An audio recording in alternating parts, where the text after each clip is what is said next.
Colleagues that have joined us, you would know that on the program, we were supposed to have Prof. Busani, who is the director at the Center for Public Policy and African Studies, taking us and directing us today. Unfortunately, Prof is held up at the moment, so I'll be stepping in. So welcome. My name is Shabantini Nagalingam Potter. I am from the PCETA, and this is a joint initiative in collaboration between the PCETA as well as the University of Johannesburg under the research observatory that we had recently launched and hopefully that you've heard about. And one of the most critical outputs we would like to share from this observatory is really having discussions and initiatives around understanding what is happening within our sector as the public service and really delving into how this impacts different role players. Our role as the PCETA is the Education and Training Authority for the public service sector. So our interest as the PCETA is predominantly around issues of capacity building, training, and development. Colleagues, for those of you that are joining us today, you can look forward to a very energetic program. As you can see from the program, if you have it with you, we've got a multitude of views that are going to be shared with us from very critical role players in the public sector landscape.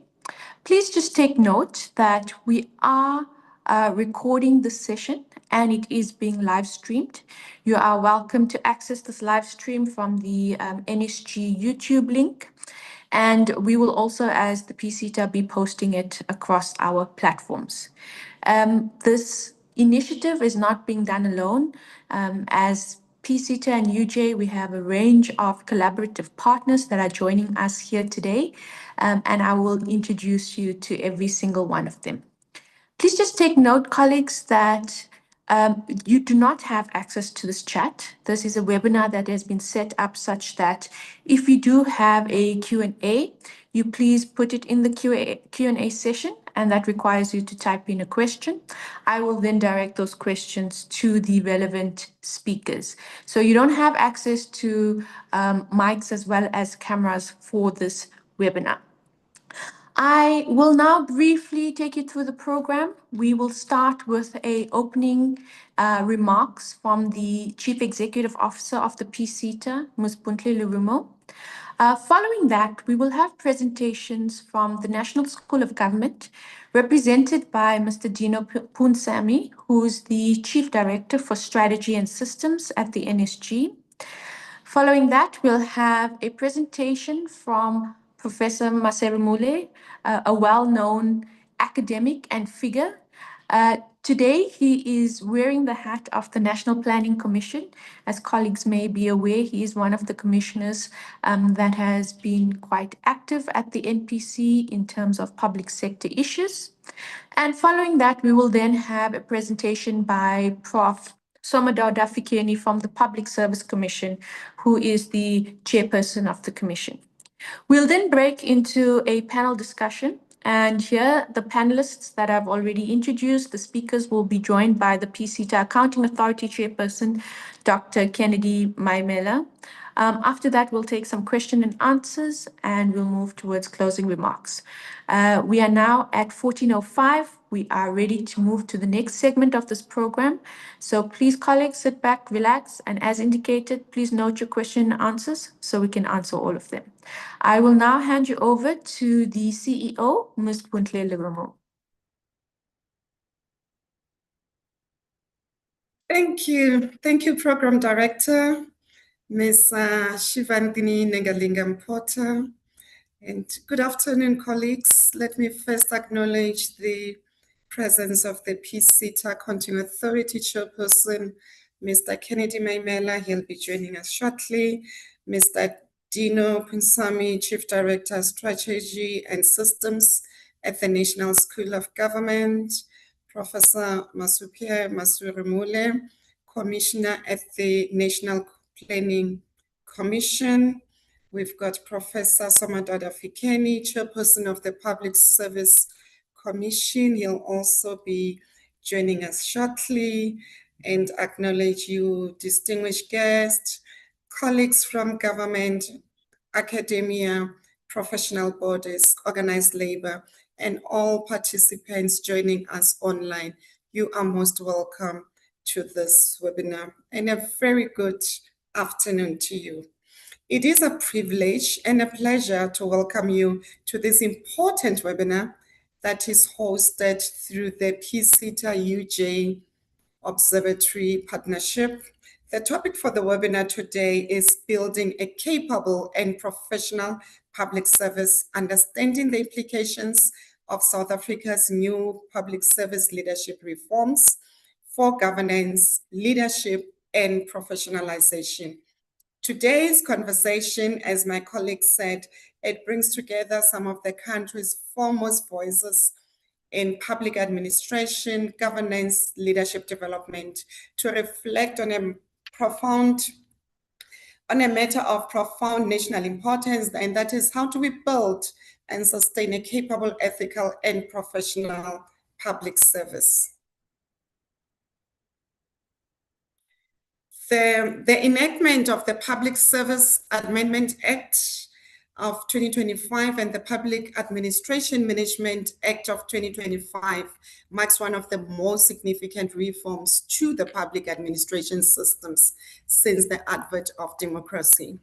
And these reforms do more than just amend legislation. They shape the architecture of accountability.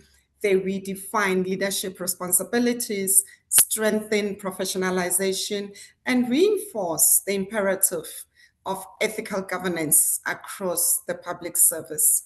And most importantly, they remind us that the quality of the state is ultimately undermined by the quality of the people entrusted to lead it.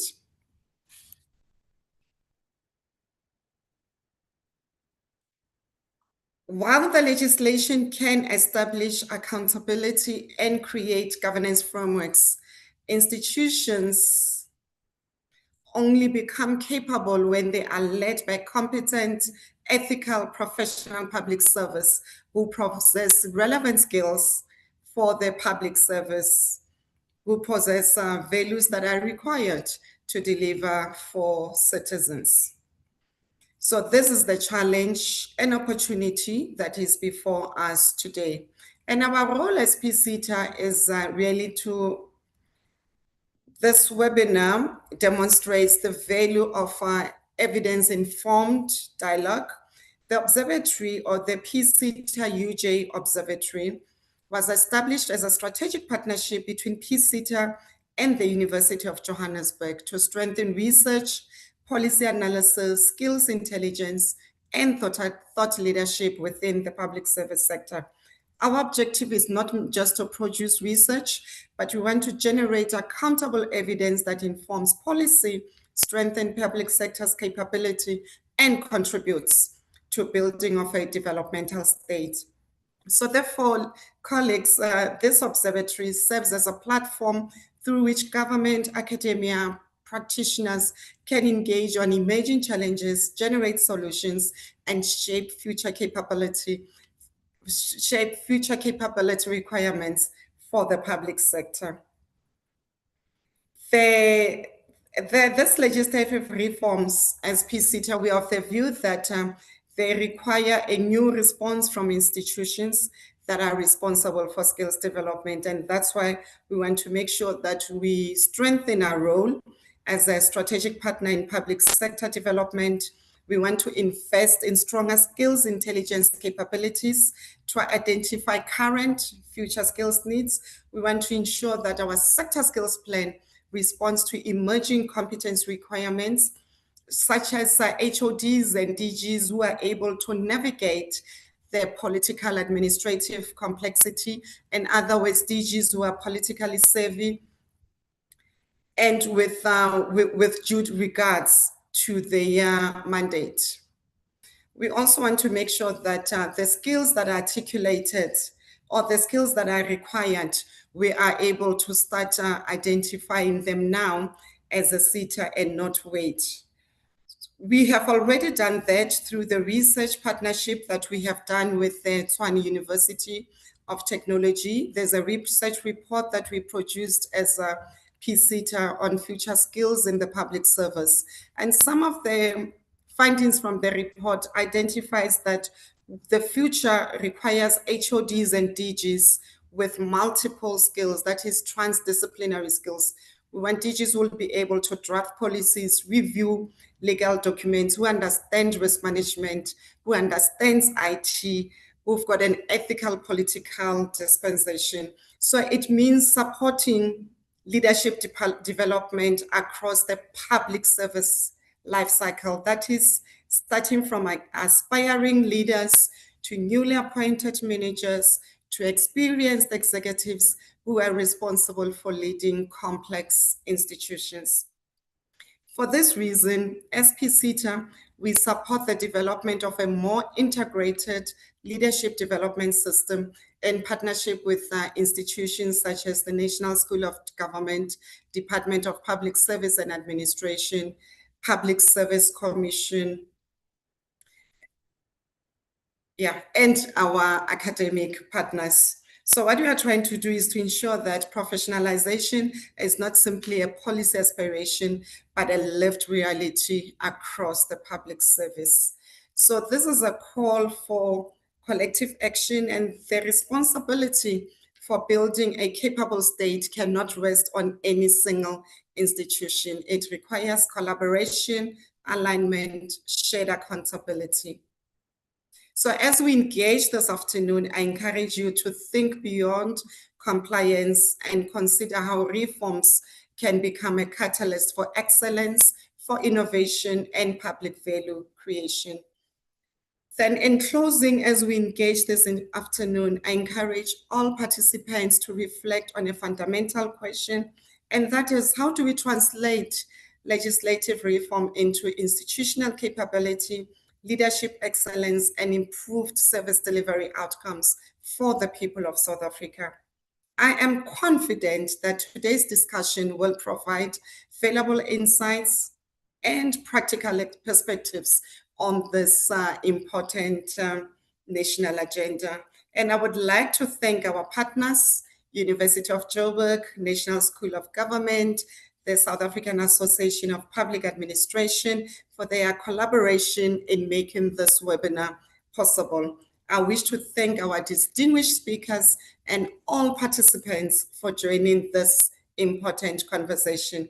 I look forward to the insights that will emerge from today's discussion and to the continued work of building a capable, ethical, professional public service.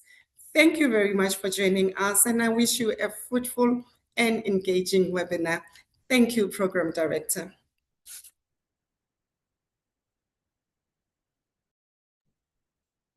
Thank you, CEO Ms. Lerumo, for those inspiring and thought-provoking words of welcome. Colleagues that are joining us today, as you would have heard from the CEO, that we're here to discuss something very important.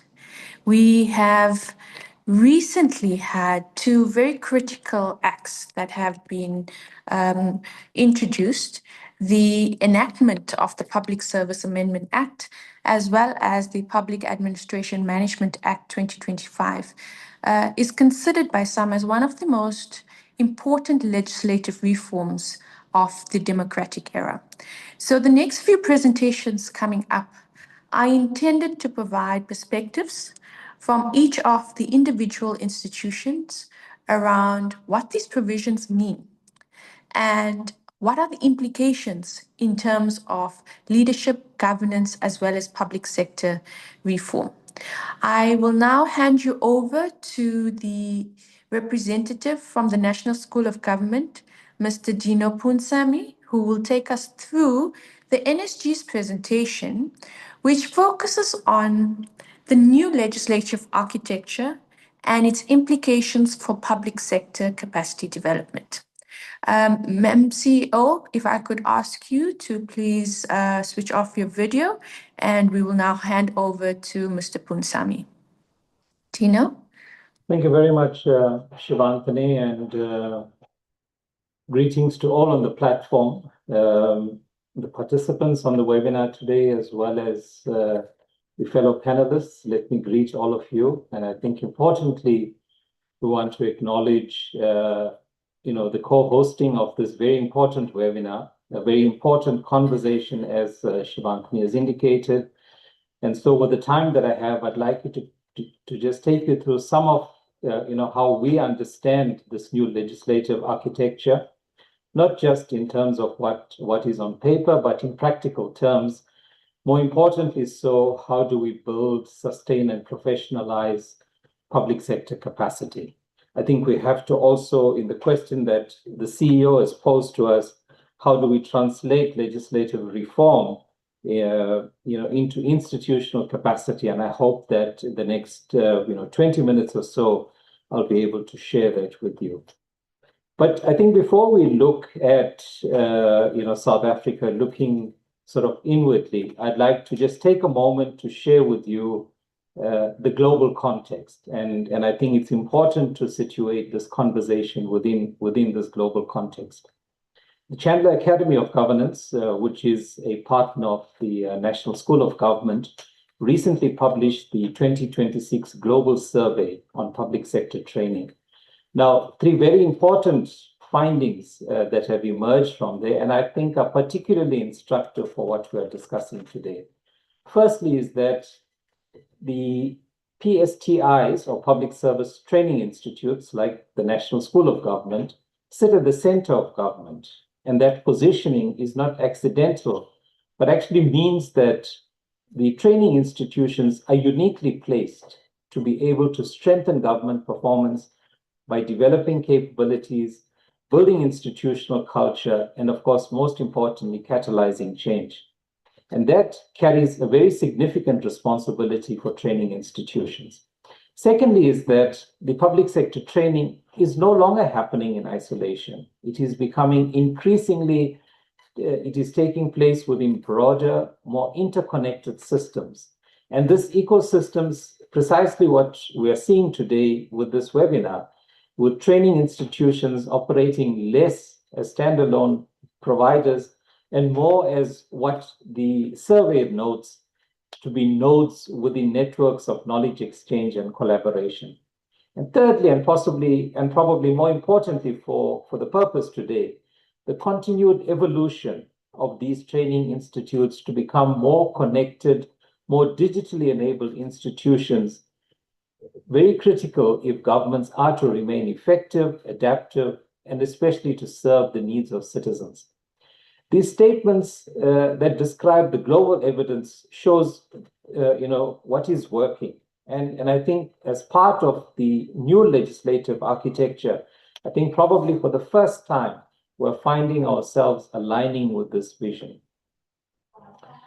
For decades, we know that the Public Service Act 4 of 1994 was the primary mandate for the National School of Government. It established us as a training institution under the Minister for Public Service and Administration, and authorized to be able to provide or facilitate training and issue, certificates.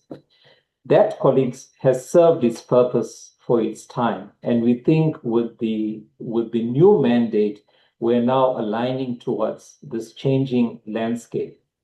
For decades, for the Public Service Amendment Act, as you see on the screen, that has now been repealed.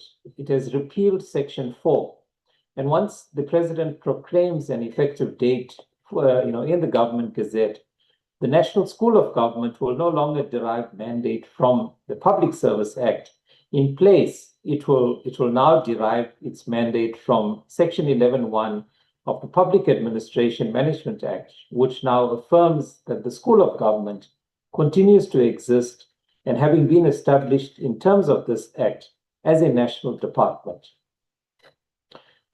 What is important is that we are not, as the School of Government, being wound down. We are not restructured into any new entity.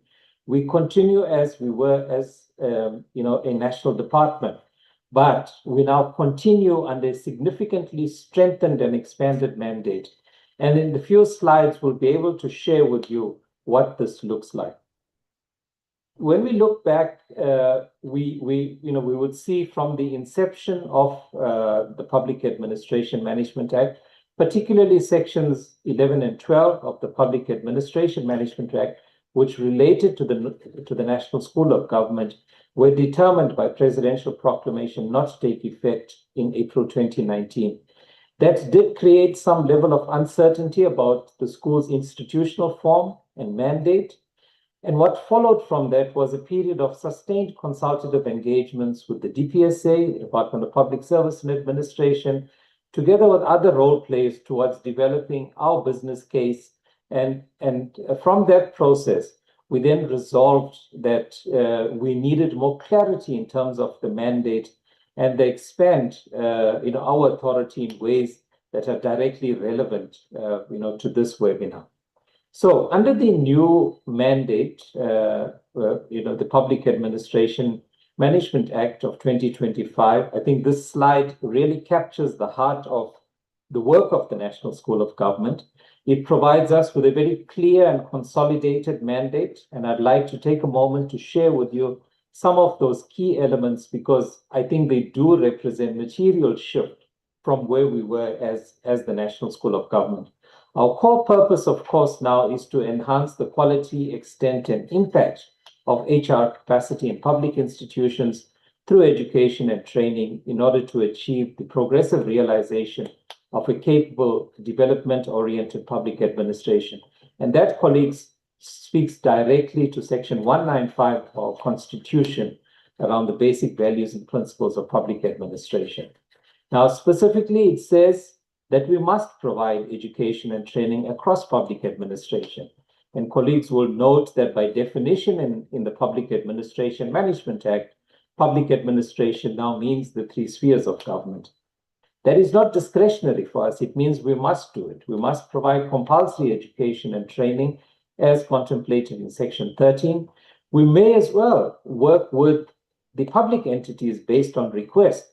That is now expanding our reach beyond just what we know as national and provincial governments.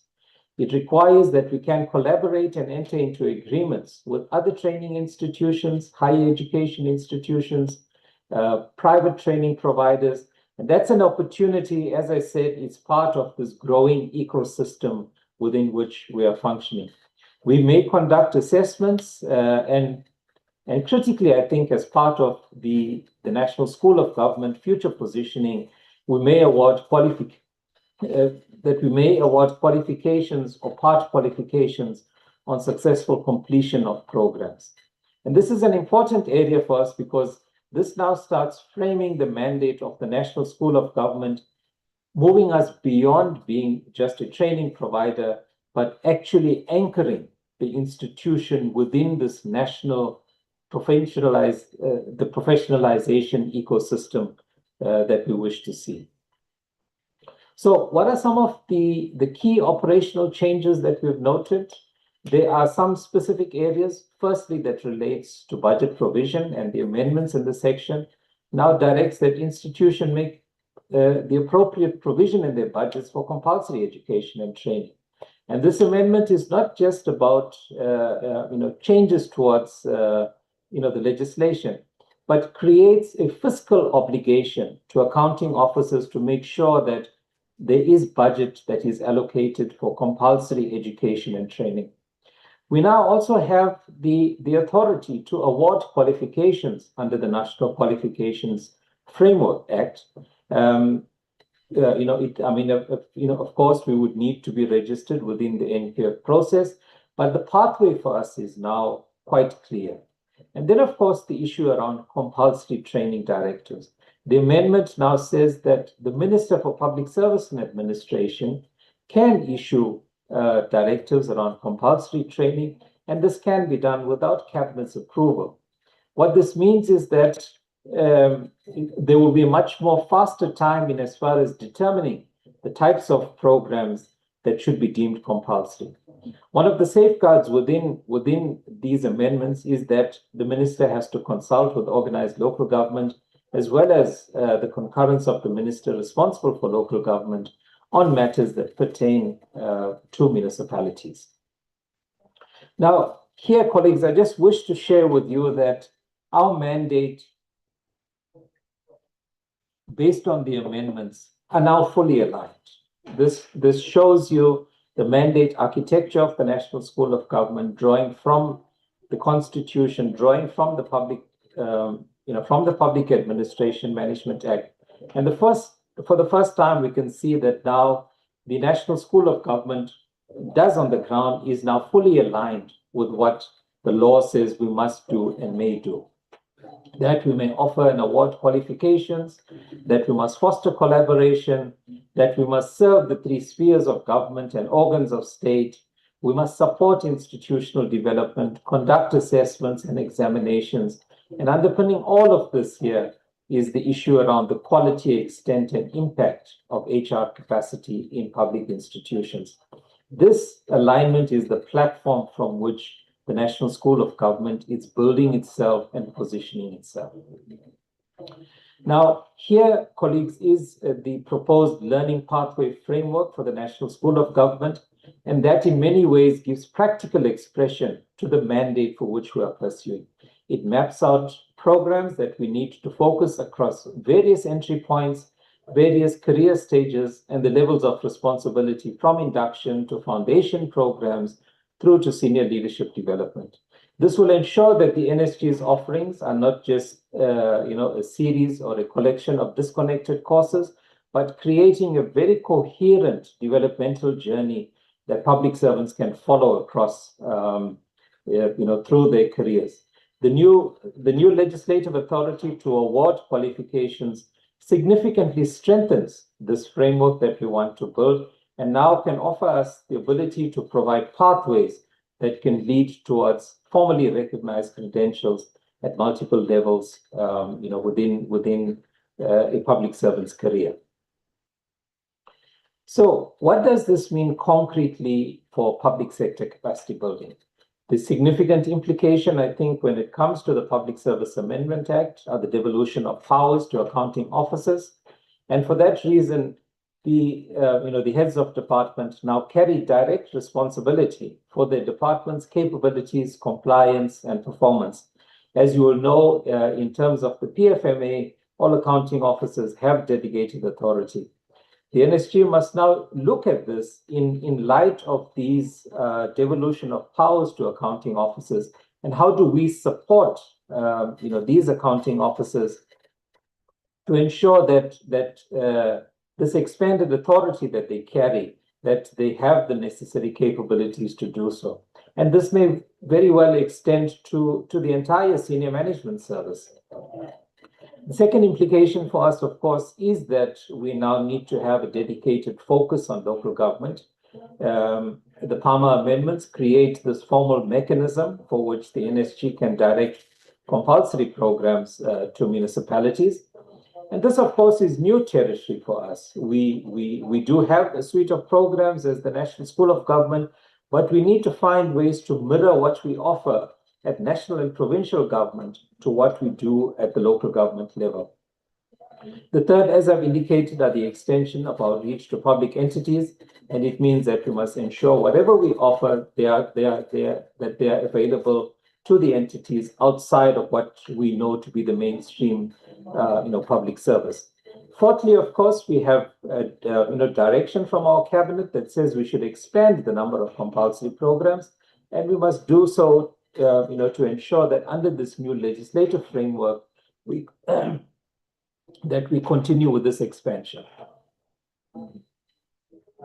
And fifthly, as I've indicated, the mandate to collaborate with other training institutions, private providers, higher education institutions, it's a strategic direction for us. It means that going back to the findings in the Chandler survey, it means that we don't need to do this alone.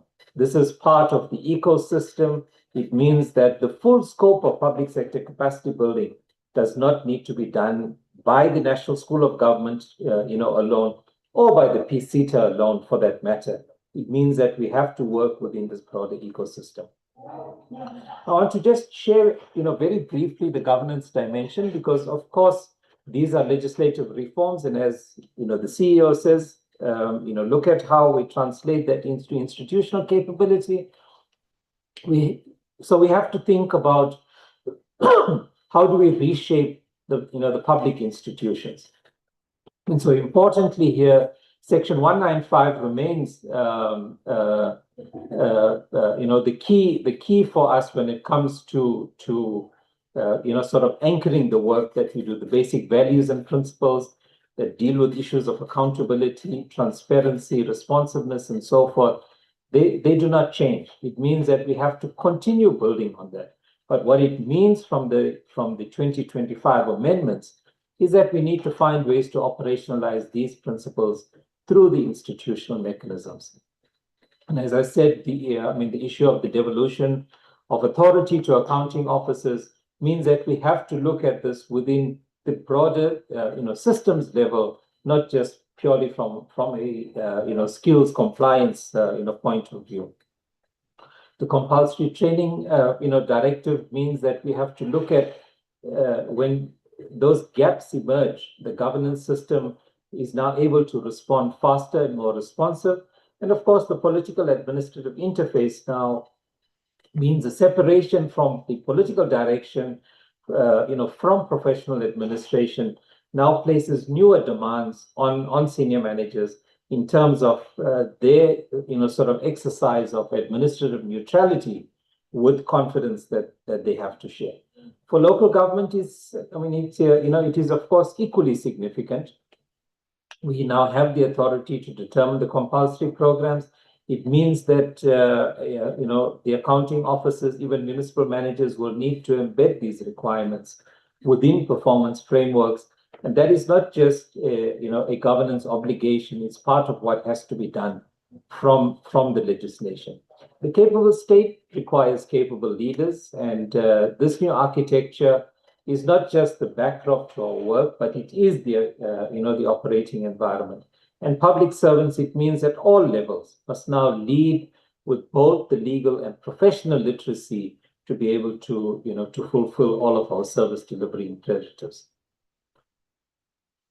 The National School of Government contribution towards, the professionalization architecture does not happen through a single program, through skills development. It is, very much in terms of the architecture. So, for example, that UKELA has been a pre-entry program for senior managers that has been compulsory for senior, managers since 2020. That will now be extended. We are now in the process of developing programs that will reach local government as well as middle management in the public service. The compulsory programs, as I've indicated, as directed by Cabinet, means that we must, continue with that rollout, expand that and accelerate the compulsory programs. It means that this ecosystem partnership is important in how we operate. So pretty much, like I said, the partners like PCETA, like SAPAM, like UJ, the Public Service Commission, these are all collaborative partners that we have to work together with. The framework supports the NSG as this anchor institution when it comes to supporting, skills development. We've been actively institutionalizing the professionalization framework through the MOUs. We've been working with about 11 professional bodies. We've applied for accreditation of our ethics program and some of the ICT courses through the IT professional bodies that will enable professionals to earn CPD points through the NSG, programs. On qualifications, we've been working, here again, we've received accreditation from the QCTO for 2 qualifications at the levels of NQF 5 and NQF 6. And we've also now started working with the PCETA to look at the design of an NQF level 8 qualification, a specialized diploma. Our work together with our partners at the Tshwane University of Technology around a postgraduate diploma in African governance, as well as what we've now submitted an NQF level 7 advanced diploma in public sector governance, are all at advanced stages. That is important for us, colleagues. It's not me just mentioning some of this, list of qualifications, but it shows you that the National School of Government is starting to build its full qualifications architecture. anchored within the national qualifications framework. And that is for the first time in our institutional history that we are able to do so.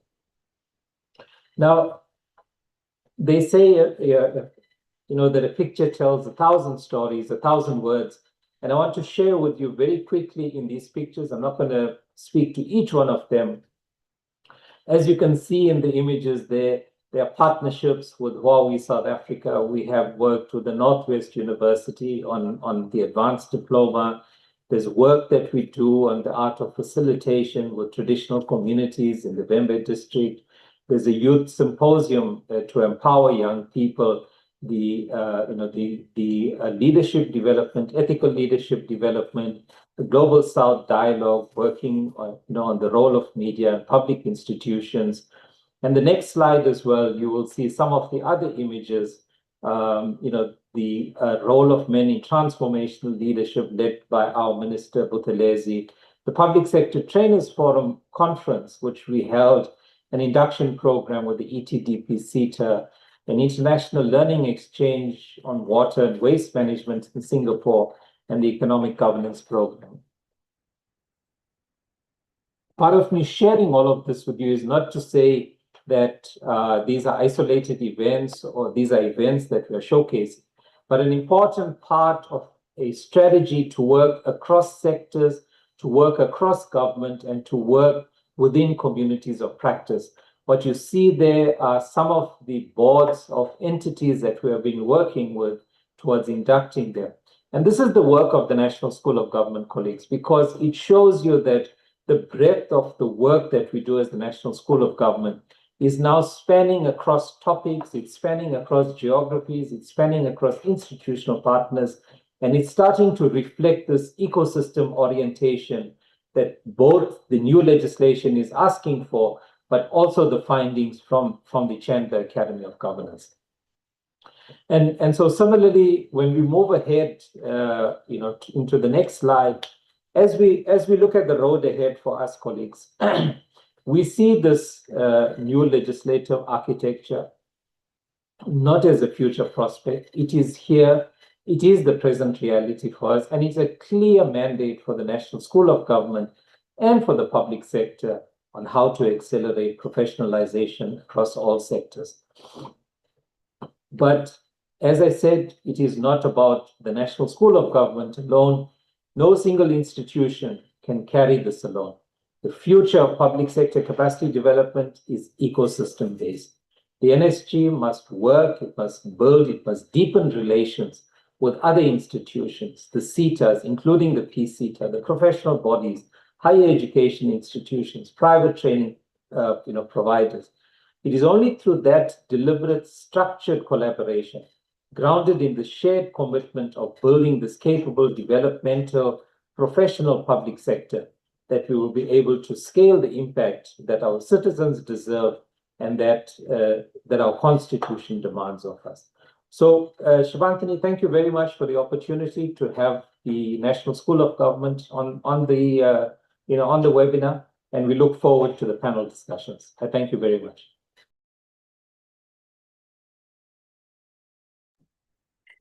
Thank you very, very much, Dino Punsami from the National School of Government. Thank you for that informative presentation. I think one of the key messages, colleagues, that stands out is the importance of professionalizing the public service through structured learning and continuous development. Dino's presentation has shared with us and reminded us again of the importance of the compulsory training programs that have been introduced, and that they are not simply compliance requirements. We are also encouraged in National School of Government to see the development of an NQF Level 8 qualification. I know the PCETA is working with yourselves on that particular initiative, and we are looking forward to see what that delivers in terms of the capability of public servants that we can improve upon with that particular qualification. Dino, there is a question in the Q&A that is directed at the NSG. I think it may be pertinent for me to allow you to just quickly come in and respond to it. I don't think it requires a long answer. But if you could perhaps just respond to that, and then we can hand over to our next presenter from the National Planning Commission. Have you had a chance to see it? Yes, I have. The short and simple answer is yes. Thank you. So colleagues, those of you that have not seen it, the question was, will NSG be working on and developing occupational qualifications? And the answer to that is a definitive yes. I will now hand over to our next presenter, who is the presenter from the National Planning Commission. And it's a well-known face and a well-known figure across our sector and our circles, Professor Maseru. Over to you, sir. Thank you so much, Shiva, and thank you so much to PCITA, NSG, UJ, for the opportunity to also take part in this important conversation. Then the message that has been coming out very clear lately was about professionalizing the public sector. And it is very important to put this in context so that we could fully appreciate this new sense of commitment that we are actually talking about. Because it is a commitment which is rooted in our own post-apartheid history. A commitment to build state capacity, a commitment to institutionalize capability within the state. I was requested to map a bit of a reform trajectory, focusing on professionalization, governance, and developmental stage. And that's what I'm going to do. Maybe just to start with the notion of governance. And I know that most colleagues in the platform fully understand and appreciate what we mean by governance, which in simple terms, and for the purpose of this conversation, should be understood as a system by which an organization or an institution or state is controlled and held accountable. And such system in our post-apartheid South Africa, around 2005, began to follow the logic of the developmental state. And I know that at some point as a country, we did actually talk so much about what we mean by a developmental state. Perhaps we might not really have time to go back into those theoretical and conceptual debates.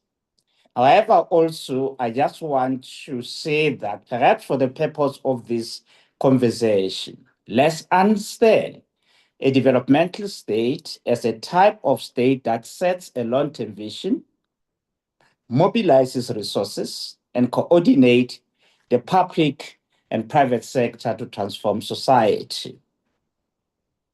And of course, one of the key characteristics of a developmental state is a capable bureaucracy, for which also one of the most important characteristics of a capable bureaucracy is that it should be staffed by the best and the brightest in society. and this is what the Asian sees, made their countries, this is what the Asian says, that their country made significant strides because of a capable bureaucracy. It is therefore not surprising that in 2012, the National Development Plan will come to emphasize the importance of building a capable and developmental state. And colleagues will remember, maybe let me just also point out at the outset, as part of mapping the reform trajectory, following the 1994 democratic breakthrough,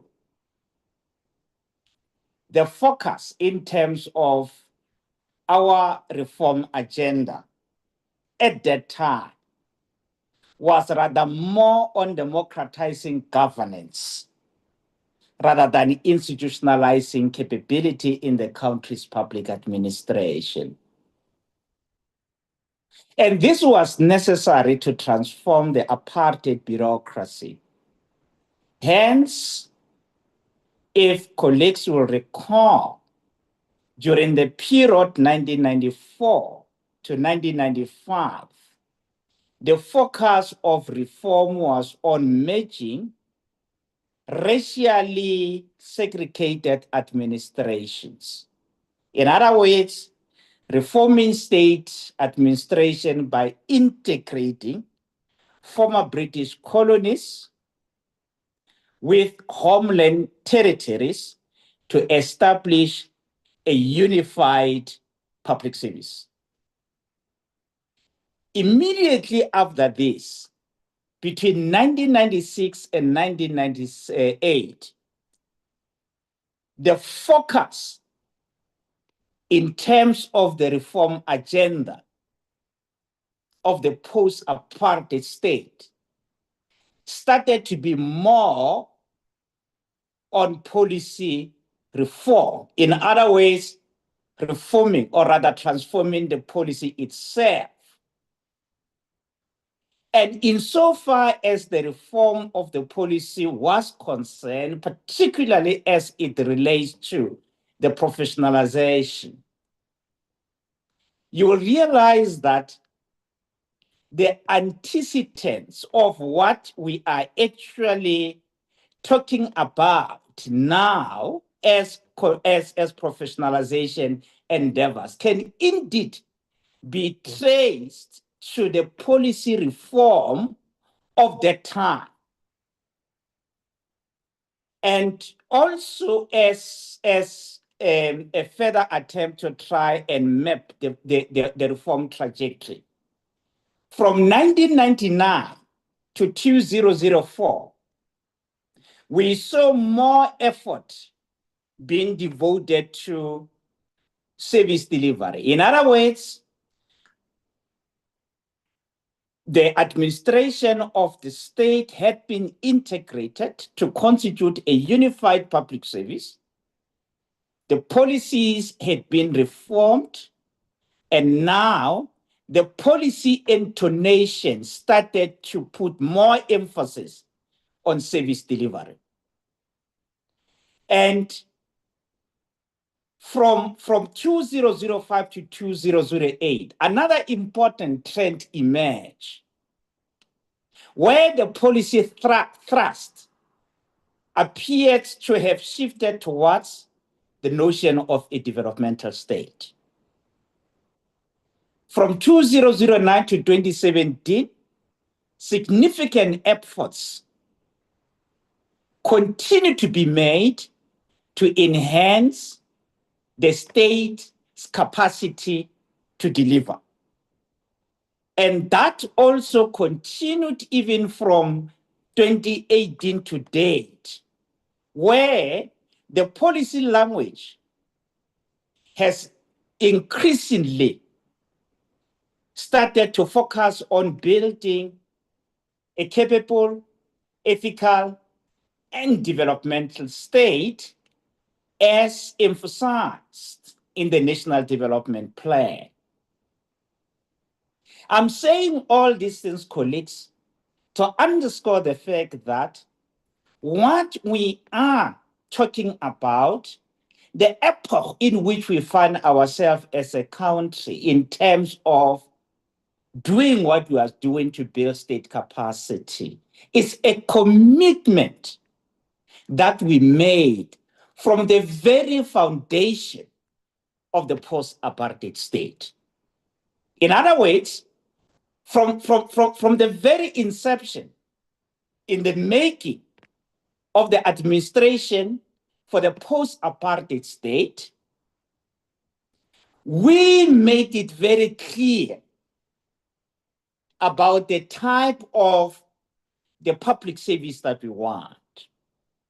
If you remember also in the talks in the Constitutional Assembly, which agreed on 34 principles, which were supposed to be used to shape the current constitution, the 1996 constitution. We had 34 principles that all parties that form the Constitutional Assembly will agree that these are the principles that must actually shape our constitution. And one of those principles indeed underscored the significance of a professional public service. And this is the commitment that was made then in the form of one of the constitutional principles. Remember the constitutional principle that there shall be an efficient, non-partisan, career-orientated public service, broadly representative of the South African community, functioning on a basis of fairness, and which shall serve all members of the public in an unbiased and impartial manner, and shall, in the exercise of its power and in compliance with its duties, loyally execute the loyal policies of the government of the day in the performance of its administrative function. This was an unambiguous principle that was made at that point, envisaging that ours will actually be a professional public service.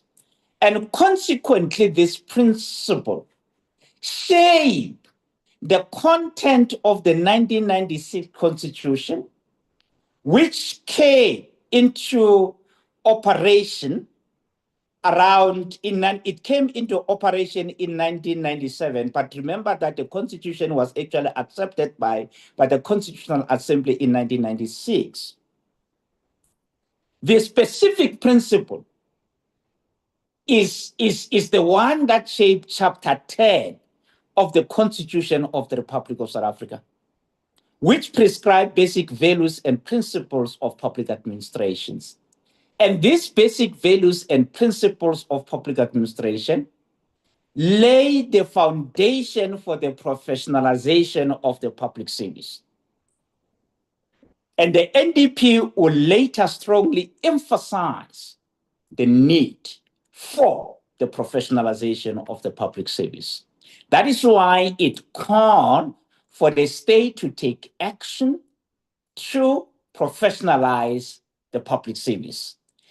And this is why in a 2018 study, the PSC, Public Service Commission, made a very important point. It said that professionalization of the public service cannot be discussed outside the Constitution and the National Development Plan. The ministerial panel to review the draft National Framework towards the professionalization of the public service conducted a comparative analysis of the constitution of various countries in the African region and across the region. I think a sample of 15 countries was used, 8 in Africa, 7 in the European Union, and 1 in North America. And guess what was the result of that analysis. The result of that analysis showed that South Africa's constitution was more emphatic in its provision about professionalizing the public service.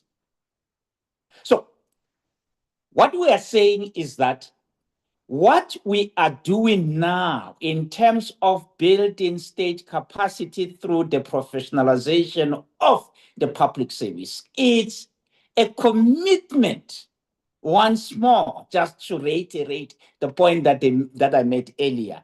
It's a commitment that we made from the very inception of the post-apartheid state. However, colleagues, it took more than 20 years since the Constitution was adopted by Parliament in 1996, and 10 years since the NDP was embraced by all political parties in Parliament in 2012, for the state to actually act in more tangible terms to professionalize the public service. Well, as the saying goes, better late than never. The framework, which clearly demonstrated the commitment of the state to act on the professionalization of the public sector, was accepted in October 2022. And most of its paths, have recently been legislated, which has been hailed. Most of these pieces of legislation have been hailed as significant milestone towards building a capable, ethical, and developmental state. And I'm happy that Dino already did talk about those pieces of legislation. The Public Service Amendment Act, for which many people were very much happy about it because it significantly contributes towards stabilizing the political administrative interface. The NDP raised a concern about instability at the political administrative interface, and it made important recommendations in terms of how such can actually be stabilized. Most of its recommendations are part of these new pieces of legislation that we are talking about today. And also the framework for the professionalization of the public sector reiterated some of the recommendations that the NDP had made around critically important issues key to professionalizing the public service, of which key amongst them, of course, it was the whole question of stabilizing the political administrative interface. It talked about appointing the head of the public service who would largely support the president in managing the career incidents of the heads of the department. It talks about the devolution of administrative powers from executive authority to heads of departments. But more importantly, insofar as these amendments is concerned, is the extent to which that ultimately it settled the contradictions between the Public Service Act and the Public Finance Management Act. Because heads of department used to operate in the context of the contradictions of the legislative framework.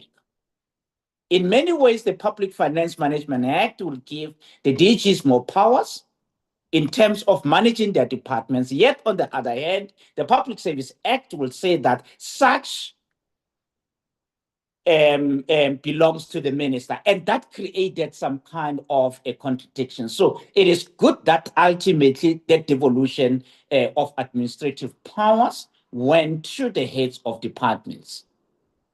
And of course, also Public Administration Management Act, which also Dino did talk about, which essentially seeks to optimize the agility in the broader public administration in terms of transfers, secondment, so forth and so on.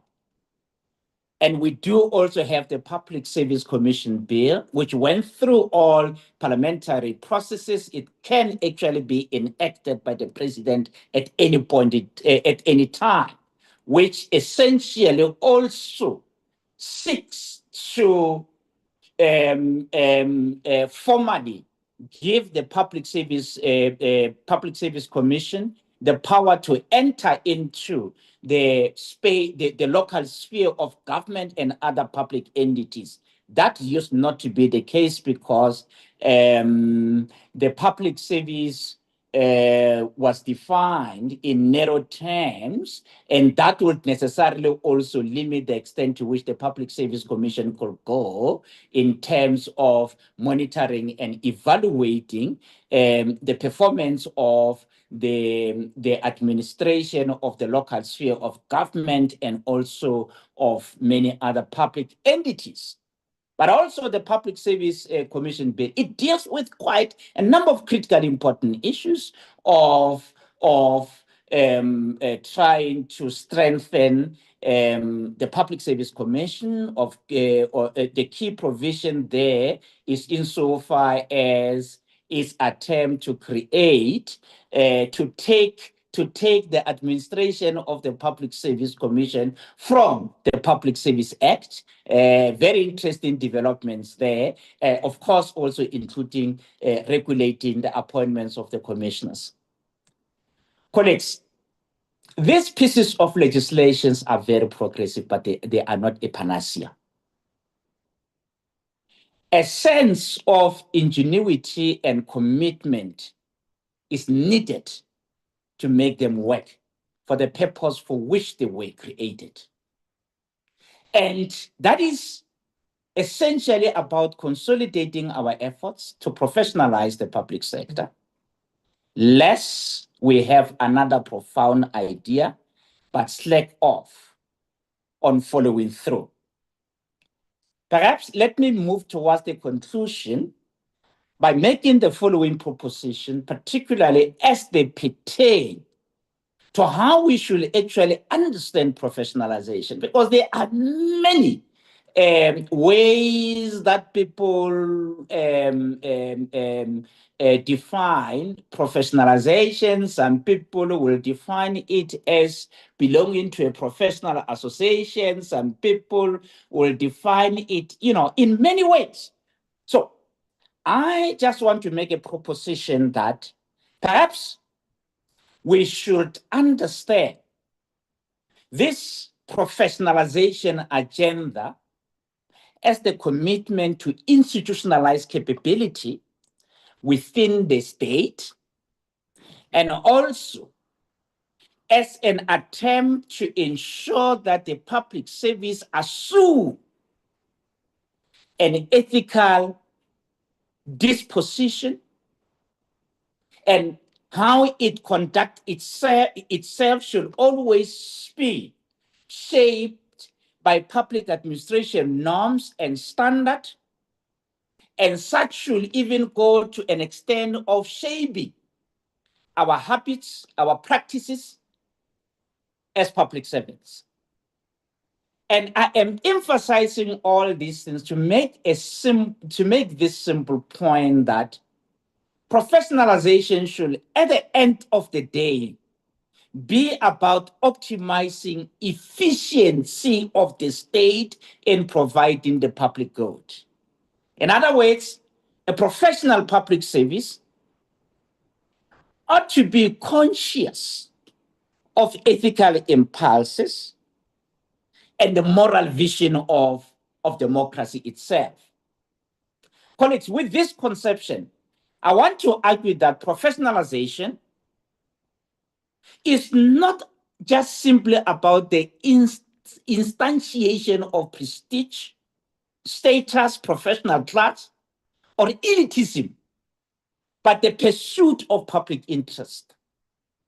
Important variables in these conceptions are competence, conscientiousness, ingenuity, agility, integrity, and altruism.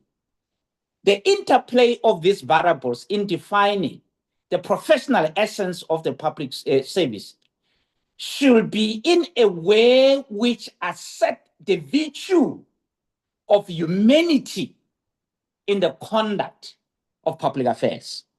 In other words, in conclusion, a professional public service must give democracy a human face.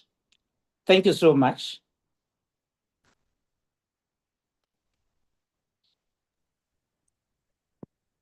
Thank you very, very much, Prof. Masebimule. And as always, colleagues, very energetic, impactful explanation around the implications of these two particular acts. And I think one of the key messages that emerged from Prof. Masebimule's presentation is that we are not talking about new reforms. This is not a new aspiration, and the NDP is and has been unequivocal in terms of calling for professional, capable, and merit-based public sector. Importantly, Prof. Masebimule emphasized that this was also reinforced in a 2018 study by the Public Service Commission. And that brings us nicely into our next presentation, which is from the chairperson of the Public Service Commission, Prof. Somadoda Fikeni, who I'll now hand you over to. Prof. Fikeni? Good afternoon, colleagues, and good afternoon to you, Program Director, and the partnering institutions.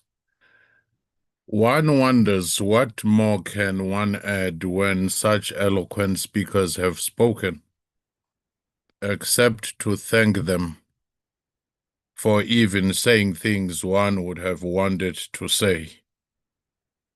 Let me first appreciate the partnership that we are beginning to see across institutions, realizing that if we are to push for these reforms and realize this capable, ethical, developmental state, we would need to work together. The topic given to me is ethics, accountability, and administrative neutrality in the reformed public service.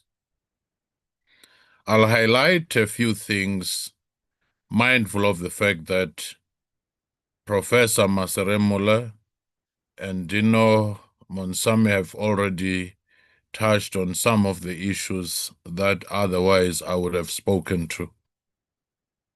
I just want to start by saying most of the issues that we're talking about today and the normative dimension of public administration was already outlined in the most beautiful manner in Section 195 of the Constitution in Chapter 10, where the values and principles of public administration are presented. And note, this is for the entire public administration, not for the public sector, not for the national or provincial government, and for all spheres and all tiers of public administration. Whether you work for the judiciary or for the legislature, and that's the sum total of the public administration or state-owned company or state entity. Some of these values which are contained in that section are a touchstone that even as we grapple with the challenges and the reforms that we try to bring, we should always return back to. For example, the very first one is a high standard of professional ethics must be promoted and maintained. And of course, it goes on to talk of the efficient, economic, and effective use of resources that must be promoted, and that public administration must be development-oriented and accountability to people and so forth. The issues of accountability, again, come in those values and principles. So whatever reforms we make, whatever reflections we make on some of the things that have not worked and those which have worked, it often goes back to this vision and the foresight of putting these values and principles in Chapter 10, Section 195. At the advent of our democracy, the main preoccupation was transformation of the state from a fragmented system to what is almost a unitary system, combining apartheid and homeland administrations, and also integrating these with the liberation leadership.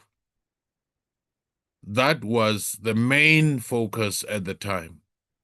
And interestingly, it happens within the context of a government of national unity then, which was to mark the first 5 years of the Sunset Clause.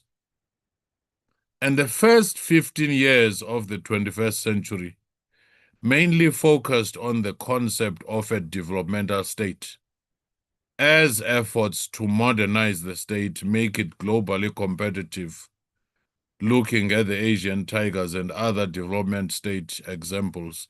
That became the main focus, but mainly looking at the architecture of the state at a technical level. But like a gray rhino, we had begun to forget about the normative dimension of the state. The priority was on the technical, and the priority was on compliance, which morphed into conformance. As long as you knew the template, as long as you knew how to write the APPs so that they look like they are conforming, as long as you waited for the Auditor General and you say, I prepared this department for the AG rather than for fulfilling your mandate. So the issue of compliance and the regulations became the preoccupation, whilst there was this talk of a developmental state. And this talk of a developmental state very much influenced even the crafting of the National Development Plan. But again, at this stage, the issue of values and principles is not that much prominent until such time that the country faced a rapid decline of statecraft, the erosion of public trust, poor performance, the rise of this patronage system or a patrimonial system. That in itself went into a state where people started looking for new approaches, looking for new answers. Hence the revisit of the overall approach to capacity building of the state. Hence the aftermath of the Zondo commissions and many other commissions of inquiry of the Life Esidimeni and many other challenges. We're beginning to see Afrobarometer, we're beginning to see the Human Research Council showing the decline of people's trust on public institutions, the decline of participation in the political space, up to a point where we begin to see a coalition rising as part of the government of national unity at this stage. So this crisis or polycrisis, as far as the state capacity or public service, leads us into a search for reforms. To say in the aftermath of what had been broadly called state capture and many other challenges, in the aftermath of failing to dislodge the apartheid geography or the legacy of the past, people were asking, how did we become the most unequal society? How did we reach these levels of corruption? How did we reach a state where people could have, relatively good audit outcomes, but the mandate is not fulfilled? How did we reach a state where the public trust and the legitimacy crisis reached the levels it did? It was in that context that you begin to see a range of reforms, mainly in the 2020s. And these, whether you talk Operation Vulindlela, the district development model, which had come earlier but not implemented, and the Public Administration Management Act, as well as the Public Service Amendment Act, all those reforms, professionalization framework being the main anchor. The Public Service Commission Bill, which is about to be enacted, local government white paper and policy reforms, and the whole range of other reforms where people talk of a lifestyle audit being introduced, whistleblower protection, and the establishment of the anti-corruption, the proposed establishment of the Independent Anti-Corruption and Integrity Committee, which could be part of Chapter 9. So this is a range of reforms that we're beginning to see. Is responding to the very crisis that we had seen and experienced. The lived experience of people, the decline of the infrastructure, the rise of the mafias, whether it's water mafia, construction mafia, and so forth. So the return to the norms, the ethics, is to say that the technical reform alone would not have been sufficient. Hence the issue of saying, how do we return to the normative space, the values and principles? And these feature quite prominently in the reforms that we had. I mean, the reforms that we're having. But I won't dwell much into that, except to say that for such to take place, a partnership between the training institutions, educational institutions, universities, think tanks, entities that focus on ethics and integrity would have to revisit the very syllabus that we have, because people who have passed the MBAs, people who have passed in many ways, even the chartered accountants, were found wanting during this time of corruption, even accounting firms. Then the question is, how do we revisit the training so that the issue of norms, the issue of values and principles is put at the core as an intrinsic element, not as a matter of induction, bypassing everything else to just say, are you aware?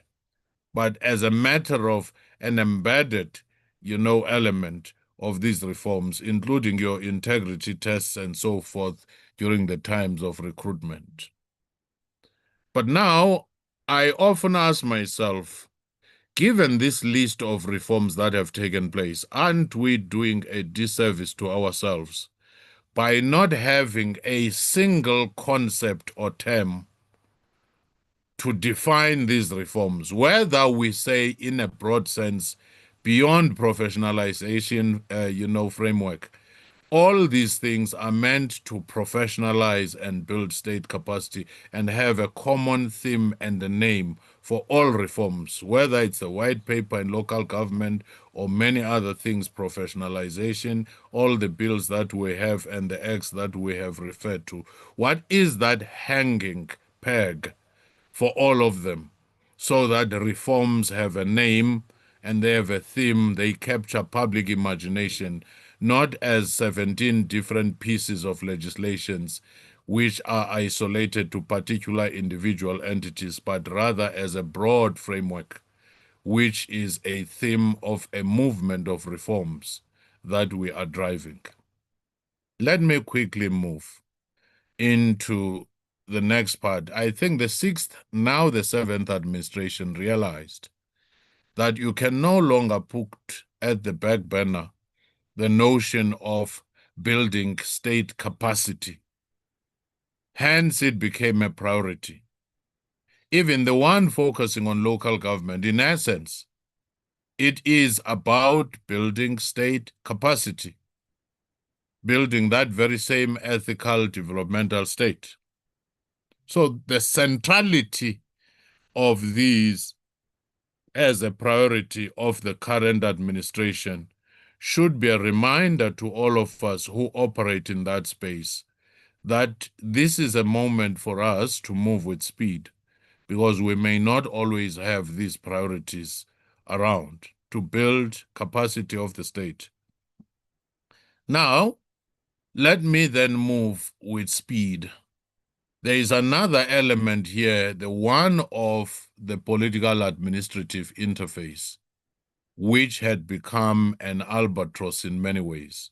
At the point of transition, this was inevitable because the political victory of the ruling party and the need to transform an apartheid state meant that the political leaders, or those who were close to political leaders, had to assume roles in the administration in order to transform it. And the transformation was the key element at that time, and the integration of all these different fragments.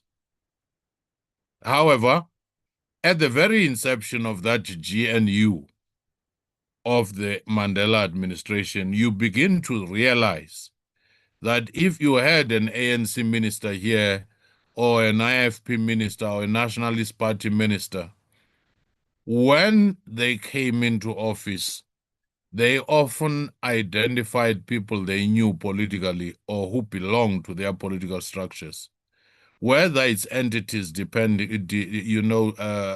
under a particular department. You'll find that if Dr. Ben Ngubane was, a minister of arts and culture, people who are appointed into those councils, into those particular boards under the department, will largely be the people who will have been extracted from his political party. Similarly with the other parties. And the character of people who occupy, especially the private office, it reflected that reality.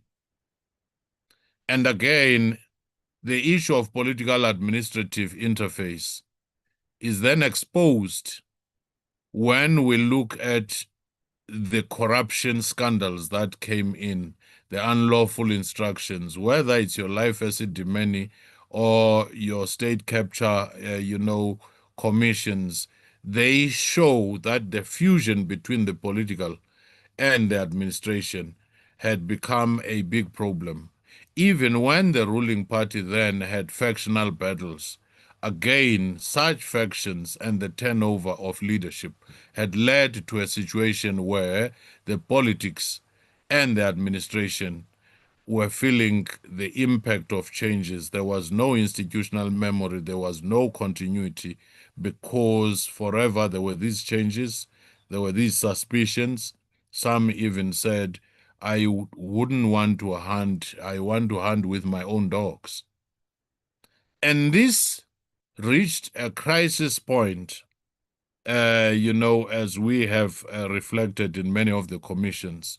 But let me move with speed. Now we have a new political reality where you no longer have a majority party.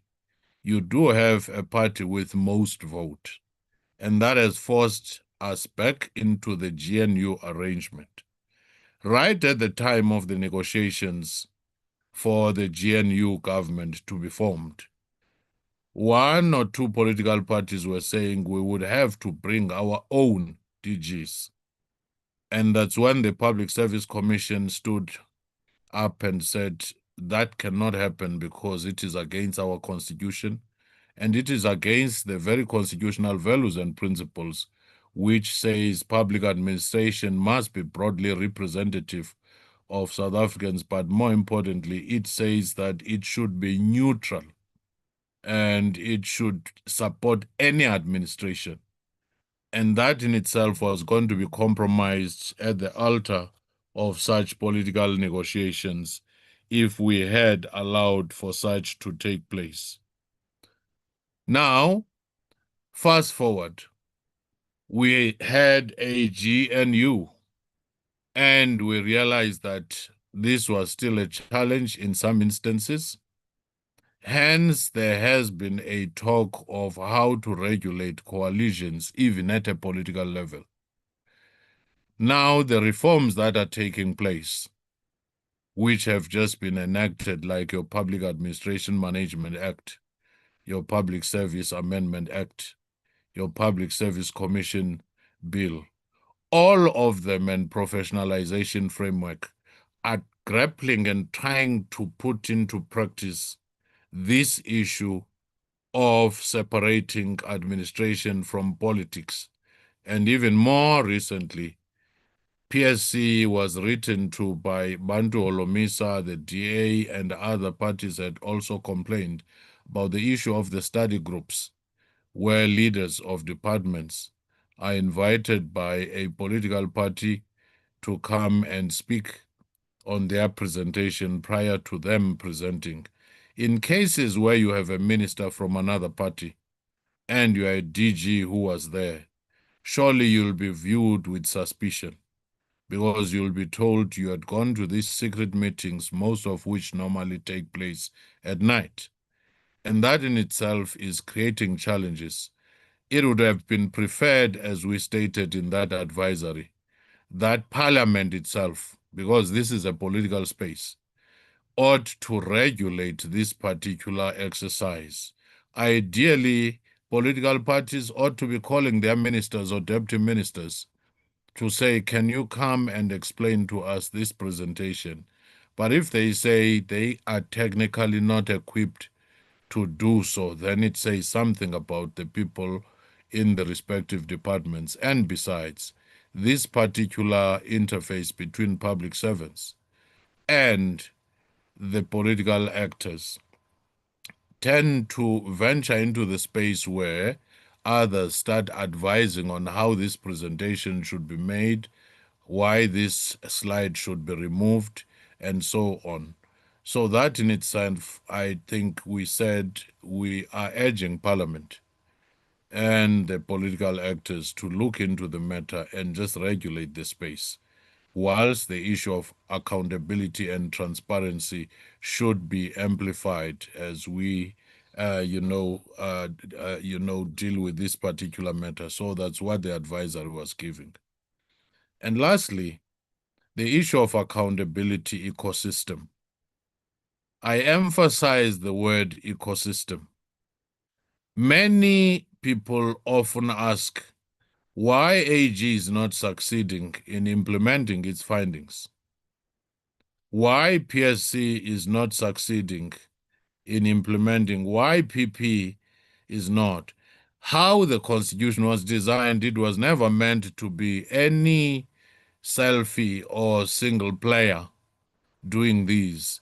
Once these were found out, it was meant to be referred to the executive authority or the ministers or the MECs, the premier, and also Parliament, for a Parliament to play its role to hold these entities accountable.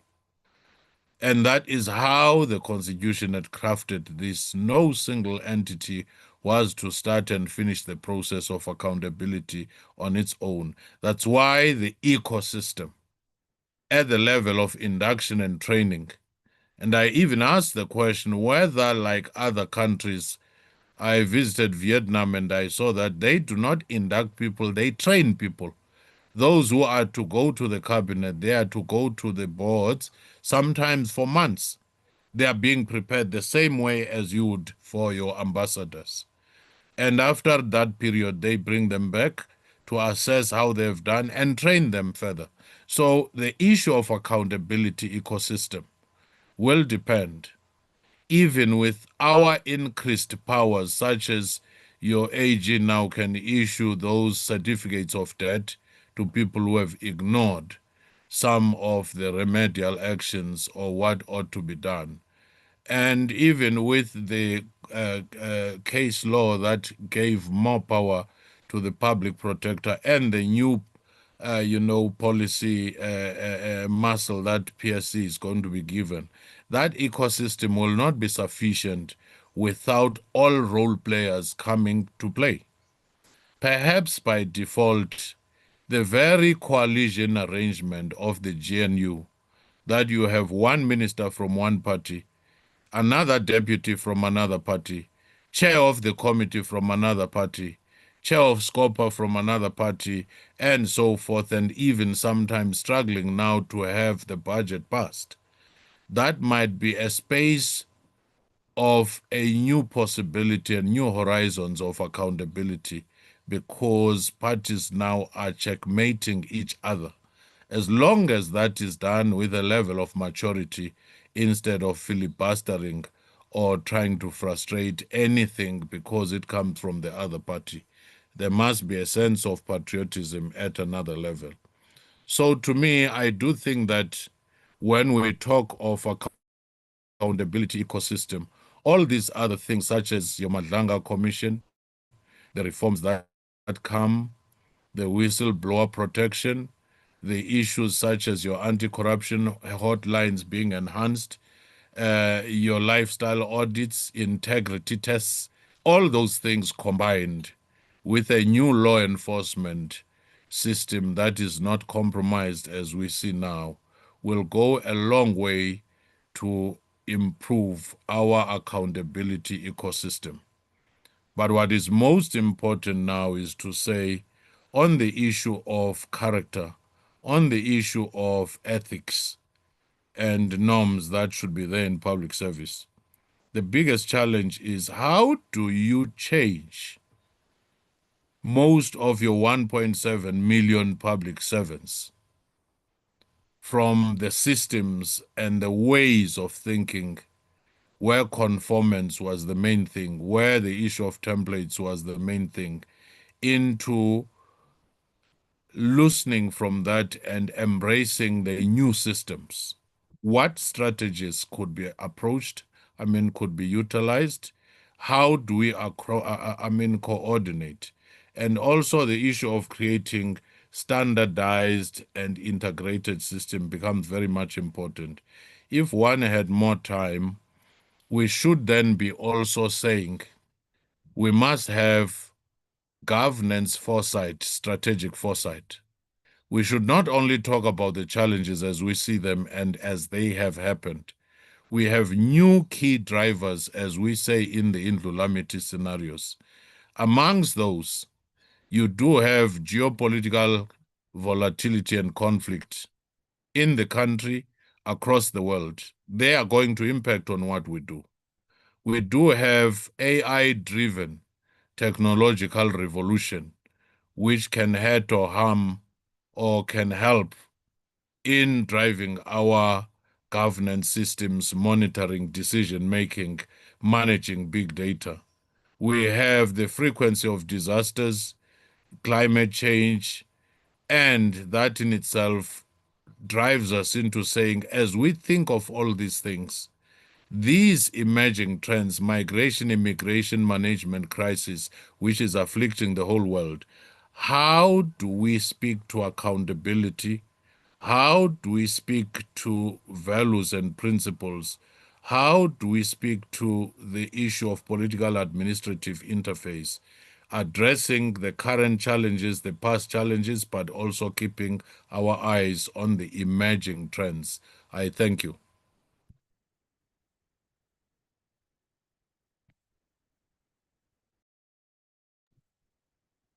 Thank you very much, Prof. And thank you for the perspectives shared from the Public Service Commission. Colleagues, without much further ado, I would like us to move into the panel discussion section of the program. We are running slightly behind time. However, we would definitely like to make sure that we leave sufficient time to have a discussion and also be able to respond to the questions, some of them very interesting and very important questions that have come up in the Q&A. So I'm now going to move into the panel discussion. We have the chairperson of the PCTA Accounting Authority who will be joining us, Dr. Kennedy Maimela, Mr. Dino Punsami from the National School of Government, Professor Mashupe Masarimule from the National Planning Committee, as well as Professor Fikeni from the Public Service Commission. We have a range of questions that we will pose to each of the speakers. They will be provided with 5 minutes to respond to each of the questions, and then we'll move to a broader discussion with the audience that have joined us here today. I'm going to request the respective panelists to please do switch your camera on as you respond to the questions so that the attendees are able to see you as you respond. We will start with the PCTA Accounting Authority Chairperson, Dr. Maimela. Can I just confirm, Doc, can you hear me? Good day. I can hear you, Ms. Potter. Thank you very much. Thank you, Dr. Maimela. Thank you. Dr. Maimela, of course, PCTA is one of the key role players in, one, setting up this particular webinar on this important topic, and two, the skills authority within the public service sector. So from that perspective, could you share with us what new skills and competencies will public servants require to meet the expectations created by the reforms that the different presenters have given us perspectives on? And also, how should departments and then SETAs respond to these emerging requirements of the public service sector? Thank you very much, Ms. Potter. And good day to colleagues. Good day to everyone who was able to join in. And again, it was very interesting to listen to Professor Fikeni, Professor Masirimule and Dino, and even our CEO, Ms. Buntle Lerumo. If ever people listen to the last presentation, I think it touches pretty much on exactly what Professor Fikeni was talking about. We're looking today at competency areas within which we want our public servants to look at, and also our response as SETAs or the departments. Firstly, we can look at the topic of today, which is about ethics and integrity. We're then saying that the requirements for public servants, from our perspective, should be to look at, are they able to pass integrity tests, as it were? Are we ensuring that we uphold the principles of Batupili? Professor Fikeni would have spoken about training of ambassadors before they could even go and serve in their respective consulates. So we're looking at how do we then pass those integrity tests in terms of ethics. But again, as departments, we want to say all the time, we must have what we call embedded integrity recruitment and curricula as we move on. Secondly, we need to reflect back on what we would have had back in the years, the emotional intelligence. So for public servants, the requirement is to be able to lead inclusively to make sure that we manage our different conflicts, as it were. But again, for the SETAs, in terms of that kind of response, is to be able to make sure that our assessment centers and leadership training are effective. Thirdly, today we're speaking about robotics, coding, we're talking about digital governance. So what is our response as public servants in this requirement? We must be able to go back and look at how best can we use e-systems and also make sure that our data is transparent. We have a view today that talks about guidance or career guidance, making sure that our kids are able to look at data management as part of the curricula that they need into the future, so that we can be able to align with what we will need to be able to look at. Now, for SETAs like PCTA and other SETAs in this regard, we should be able to invest in ICT training and e-governance. Almost finally, we also need to reflect back on the transversal skills as part of the competency area, wherein we start to say, how do we make sure that collaboration is across all the spheres? What we have today, we're talking to Professor Masirimule from the National Planning Commission. We're talking to Dino, who are custodians of training of public servants at NSG. We have PCTA in terms of that authority of saying, how do we make sure that we've got workplace integrated learning and also mobility? Finally, we must always look at the orientation of our performance. We want to say, how can we be sure that from a public servant requirement, there is an outcome which is measurable in terms of delivery? From the department and the SETA responses, Ms. Potter, we want to be able to look at integrated planning, as it were, but also revisit performance management to make sure that we're proud of the outcomes and the results that we have. Thank you.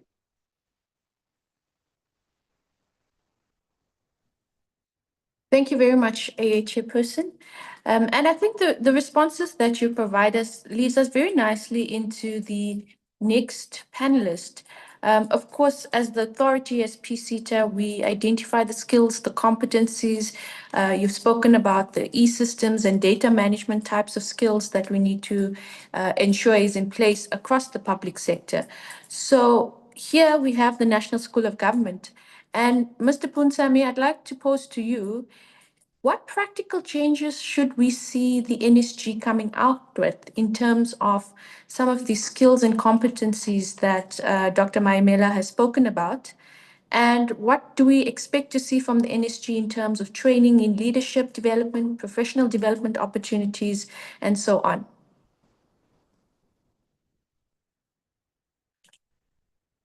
Thank you. Thank you very much, Shivantini. I think, I mean, you know, from when we've spoken about this broader ecosystem, and again, drawing from some of the surveys globally, I mean, the Chanda Academy is just one of them.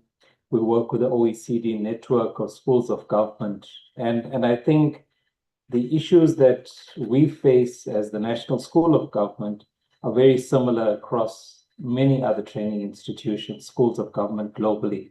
And so some of the issues that we grapple with are precisely what other schools of government, so issues, for example, around how schools of government are funded, how we should be funding training, what type of governance mechanisms should be in place.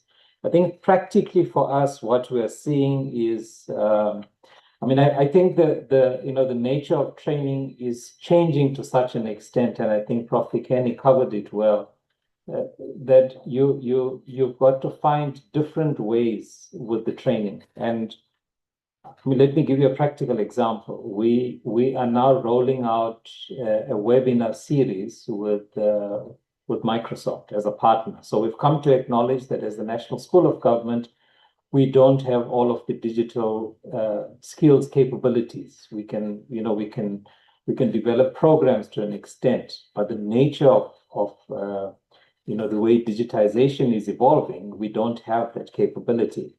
We're working with Microsoft as a partner, and we're rolling out these webinar series. We're seeing huge numbers. I mean, in the series that we've rolled out, I think it's about 6 or 7 webinars. We've had more than 5,500 enrolled for these webinars amongst public servants. What it's telling us is that public servants want to now start understanding the practical use of tools that they can, in their space. So the last webinar, as an example, we've dealt with the use of Copilot, and the feedback we receive from the participants is to say, rather than teaching us just through a classroom learning, can you then bring us into class and show us the practical use of the tool?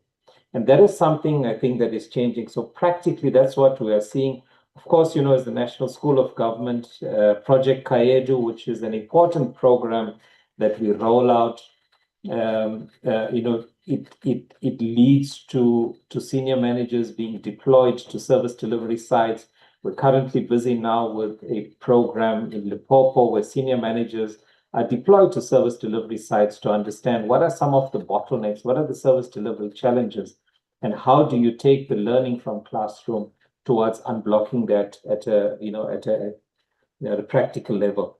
I mean, of course, leadership development is important for us. We continue doing that. And part of this ecosystem, again, is how we build right across the sectors.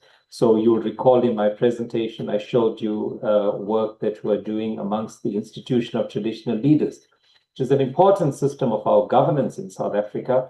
And how do we support them in building capacity?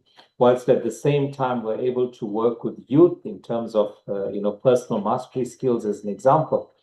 But some of the bigger programs, like the economic governance program that we roll out, are important because they start shaping the thinking around, the members of our executive in how we manage, the issues of the economy and how do we grow the economy. But importantly, again, part of the ecosystem means that we're not just focused on our own public service. We are moving because the nature of schools of government means that you have to have the partnerships, you have to be integrated. So we're working across the continent. There's work that we do with our sister partners on the, on the African continent. So the economic governance, as an example, has been rolled out to at least about 3 countries, on our continent. It's about building, the capacity, the capability on the continent as well. And I think these are some of the practical issues that, that take us forward in as far as how we build leadership. But there's more work that has to happen. The other interesting area, lastly, very quickly, was one that we showed about a program that we've ran with our partner in Singapore, which was around water and wastewater management. And that's an important area for us because we've traditionally never focused specifically on sectors. But it means how do we then start looking at focusing on specific sectors and building capacity there? So that program focuses on working with those within the water sector and how the country can actually manage. And so this is not just about traditional leadership development, public administration, governance training, but looking specifically in the area. And so importantly for us, the focus around how do we build that economic governance capability in the country so that the state can support economic growth and job creation. Thanks, Shivantini. Thanks, Dino, and thank you. I think both through your presentation and your response now, you've given us some very practical examples of what the industry is doing and how we can also take this across other parts of the public service sector. You focused a lot on practical application and capability. And I'd like to bring in Prof. Masevimule here now to speak a little bit about how we are going to take the key areas coming out of these reforms and practicalize them. And I think, Prof. Masevimule, particularly my question to you would be, how can public servants balance the responsiveness to political leadership while still maintaining their professional independence as well as ethical decision-making? Thank you so much. And I suppose that your question will also even talk more to the dynamics at the political administrative interface. And I think it's important to also acknowledge and appreciate the extent to which the legislative reform has evolved in terms of answering the political administrative interface question. But for me also, what becomes critically important for the purpose of balancing political expectations and professional integrity. Perhaps we need to start from this premise that inevitably the public service operates within a political context. In other words, a policy direction is a function of politics. And the focus of the public service should actually be on how to translate, a policy objective into actions to achieve certain objectives. So what becomes critically important is that at least now, particularly at the political administrative interface, a fair amount of effort was made to ensure that there is at least some clear boundaries between the administration and the political side, which clearly indicate that for you as a public service to maintain your professional integrity is to simply commit yourself to act on what has become a lawfully generated policy framework that actually need to be implemented, not to get into the politics of the policy itself, but just to focus on the implementation of the policy, spending more time in exploring innovative ways of optimizing the implementation of policy, so forth and so on. But like as I often say, the relationship between public administration and politics is not an easy one. And that is why also even from the theoretical perspective, we can draw very important insights with what is emerging from theory itself in terms of how we could sustain the coexistence of the two without either getting into each other, but appreciating the fact that the two sides of the same coin should actually coexist in a way that seeks to institutionalize a semblance of confluence between the two, right? Because they do exist to complement each other. Without the other, they cannot really be the other. So it is very important that the relationship ought to be structured in a way that seeks to institutionalize confluence. The relationship is based on the understanding that we coexist to complement each other rather than getting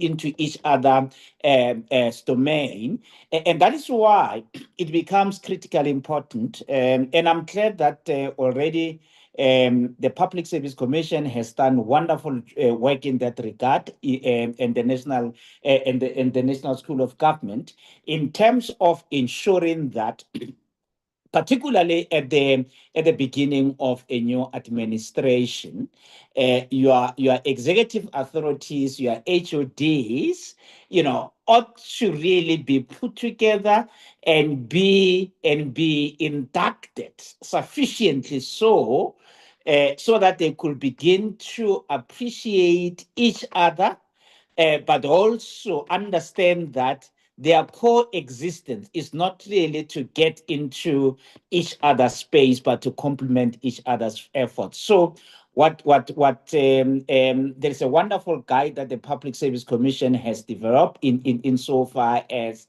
that aspect is concerned. And also there are wonderful interventions that the National School of Government has actually put together. So all what I'm trying to say is that let's intensify those efforts. But also, more importantly, it comes back to us as universities in terms of how do we go about in teaching, in developing the necessary knowledge so that ultimately when we unleash the students into the government market, they will have a full understanding of how this system called government operates. These are the boundaries. This is the extent to which I could go. This is how I can actually contribute towards optimizing the efficiency on the other side, so that ultimately our coexistence could actually contribute towards optimizing the efficiency of the state. So all what I'm trying to say, it goes back to that ecosystem which is emerging from both Dino and Prof. Fikeni, which is key, because until we perfect it and master how to go about it to the maximum level, we might not really be able to achieve what we want. So we need to make sure that we invest in that ecosystem, and how all of us work together as an institution to ensure that people fully understand the extent to which their boundaries goes and end, and also in terms of training at the National School of Government from a very practical training point of view. What are the issues? So at the end of the day, I think much of our solution for us to be able to really succeed in our endeavor to build a capable and developmental state depend entirely on us in terms of how do we institutionalize and perfect that ecosystem that we've been talking about.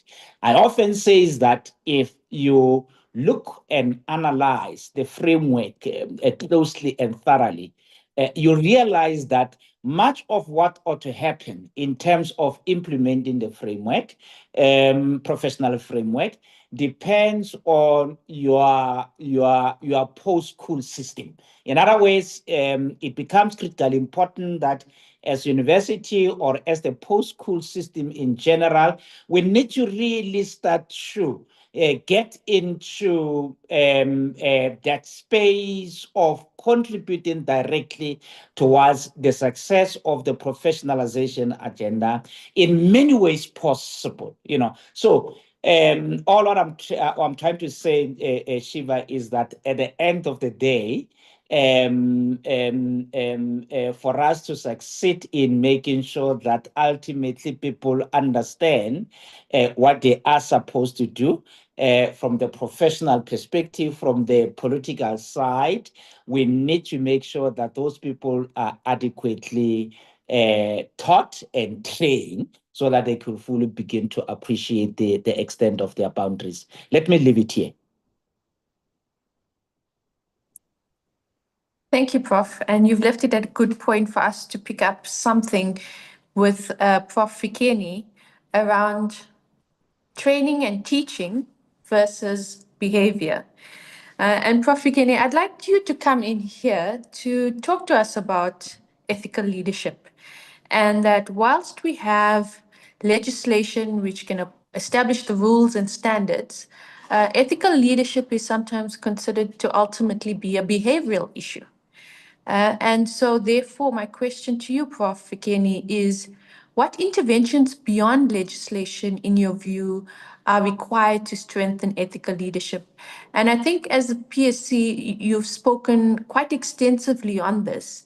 But I think it's critical that we remind ourselves what these are, and also to address one of the questions coming up in the Q&A from Dr. Ernest Mutenda around what concrete steps is the PSC taking to monitor, support, and accelerate the implementation of the Ethics Officer Directive across the public service? If you could perhaps also touch on that, Prof. Fikeni, in your response. Well, thank you very much. Again, I'll return back to the concept of the ecosystem.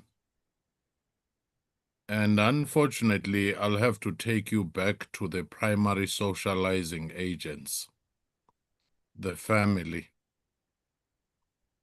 basic education, religious institutions, the media. If you target those and make sure that the issue of ethics and ethical leadership is embedded, by the time you go to your tertiary institution, the issue of character formation is pretty much on the way, because developmental psychology tells us the first 14 years of any child is the most important in creating a worldview, in knowing what is right and wrong. Then, as an added layer in the recruitment process, we ought to have very stringent integrity tests and filters, so that a person who has done wrong elsewhere is not allowed to re-emerge elsewhere. I'll give you a case of a person who was an HOD expelled in one province and disappeared, re-emerged as an HOD in another province, and ultimately ended up being a DG. It makes us a country where you fail upwards. A very strange arrangement, because we have not utilized the technology of biometrics, where the biometrical data is kept such that even if you had tried to put a panel of Professor Maseremula and Somadoda to say, put me here, I'm lobbying you, the computer systems will simply say, not this one.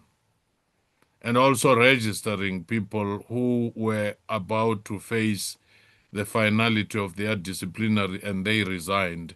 So all those things we ought to be saying, both education and regulation are important.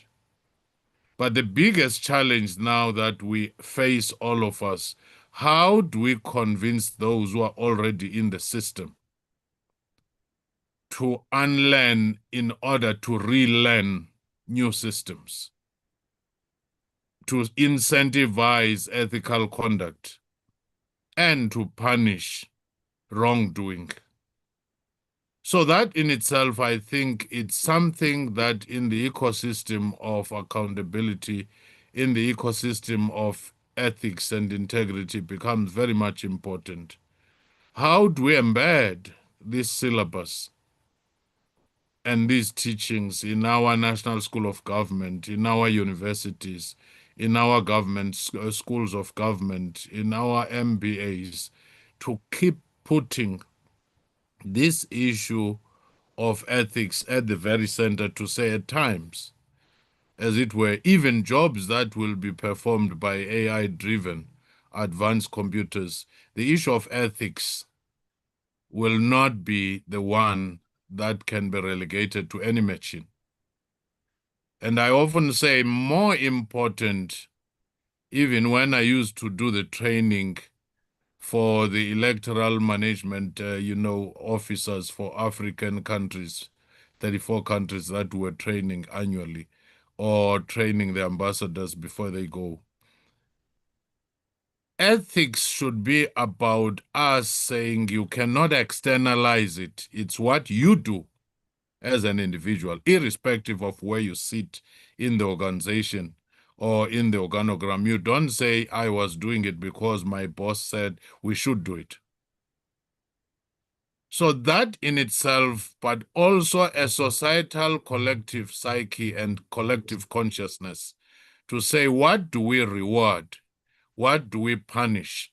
So that we do not celebrate Amapara and say they've done well to have X number of cars, to have these very expensive things and so forth, alcohol of 100,000 or something. So all those are the kinds of things that belong to this ecosystem, but public servants ought to be attracting the most exemplary of people. But it starts at a very fundamental level to say, what is the mandate of my department, of my office? Am I making people on the receiving end feel that? Or is it something that I believe looks very good on paper, but they cannot feel it? Look at the current contradictions in some municipalities when they say this municipality now finally has an unqualified audit, or they are celebrating clean audit and the sewer is running in the streets. And you have all those challenges. People are beginning to not trust those tools. How do we make it intrinsic? It's a challenge for every one of us to deal with that. In as far as the one of the ethics officers, I do think that we are facing a big challenge that we must address, and I've raised it with the ministers concerned. The presidency, the Department of Public Service and Administration as the one setting norms and standards, the Department of Monitoring and Evaluation, and the Public Service Commission, working with the entities such as the NSG, we ought to be meeting and saying, how do we coordinate our approach to these? Precisely because the fragmented approach of the issuance of norms and standards or regulations or directives, which are not supported by systems, makes it very difficult for an oversight entity like us to monitor. Hence, we started saying even to DPSA, can you issue directives which you are not able to track and monitor? For example, when a simple question came from us and from Parliament to say, how many SMSs do not have qualifications? It took months. when a question said, how many people are on suspension for more than 2 years with full pay? It took almost a year to know how much. So I do think that the coordination and the integration of data becomes important, but more important is the rolling out of that program and tracking it for Auditor General, for the Public Service Commission to say whatever we're doing, where are the ethics monitors? What do they do with the lifestyle audit? What do they do with what they find within the departments? Let's say people are trading with the same department. And that in itself, I think we need to empower them. It should not be seen as a subsidiary job of a person somewhere in the basement, but it should be seen as part of the strategic component of leadership. Thank you.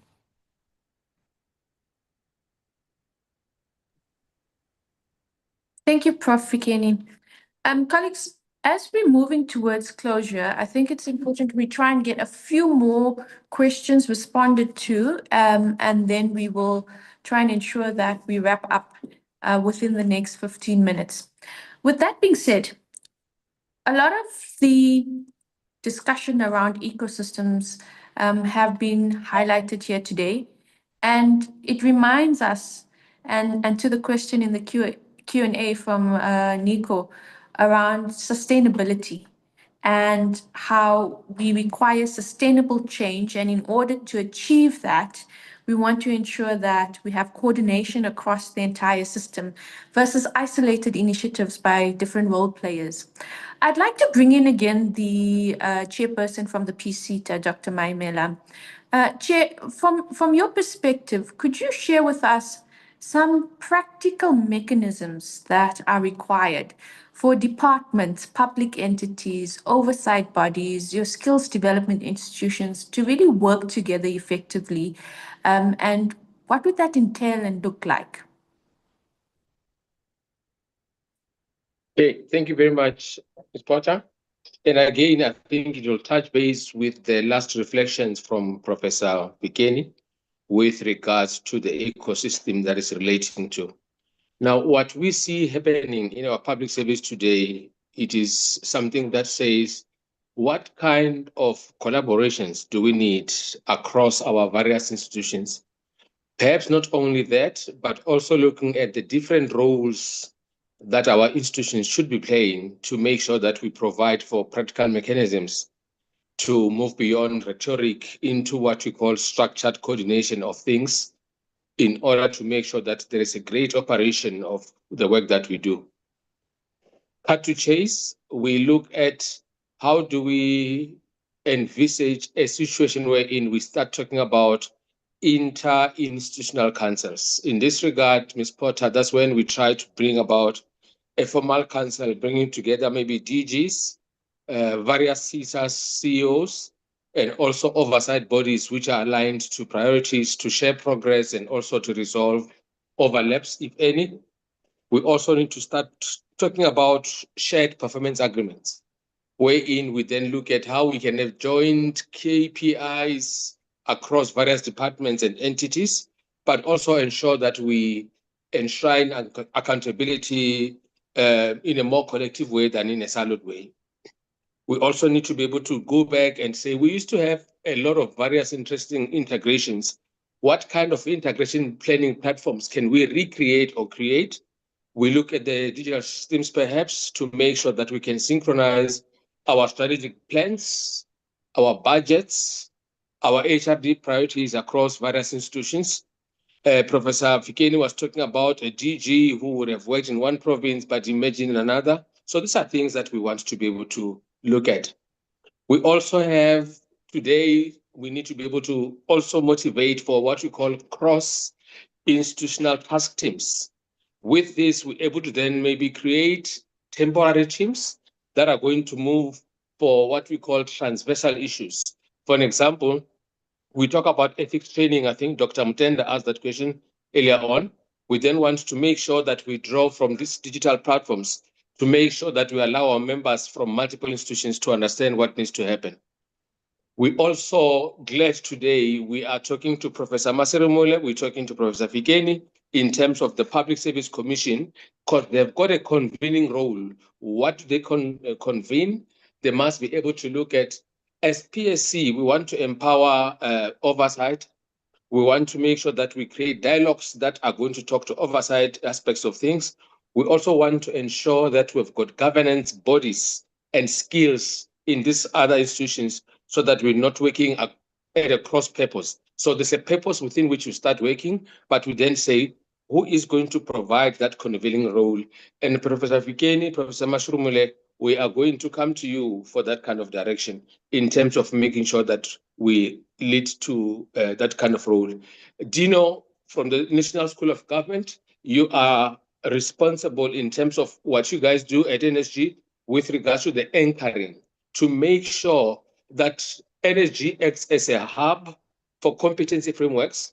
Various ethics modules must be able to come from that kind of anchoring, and also look at how do we ensure leadership training?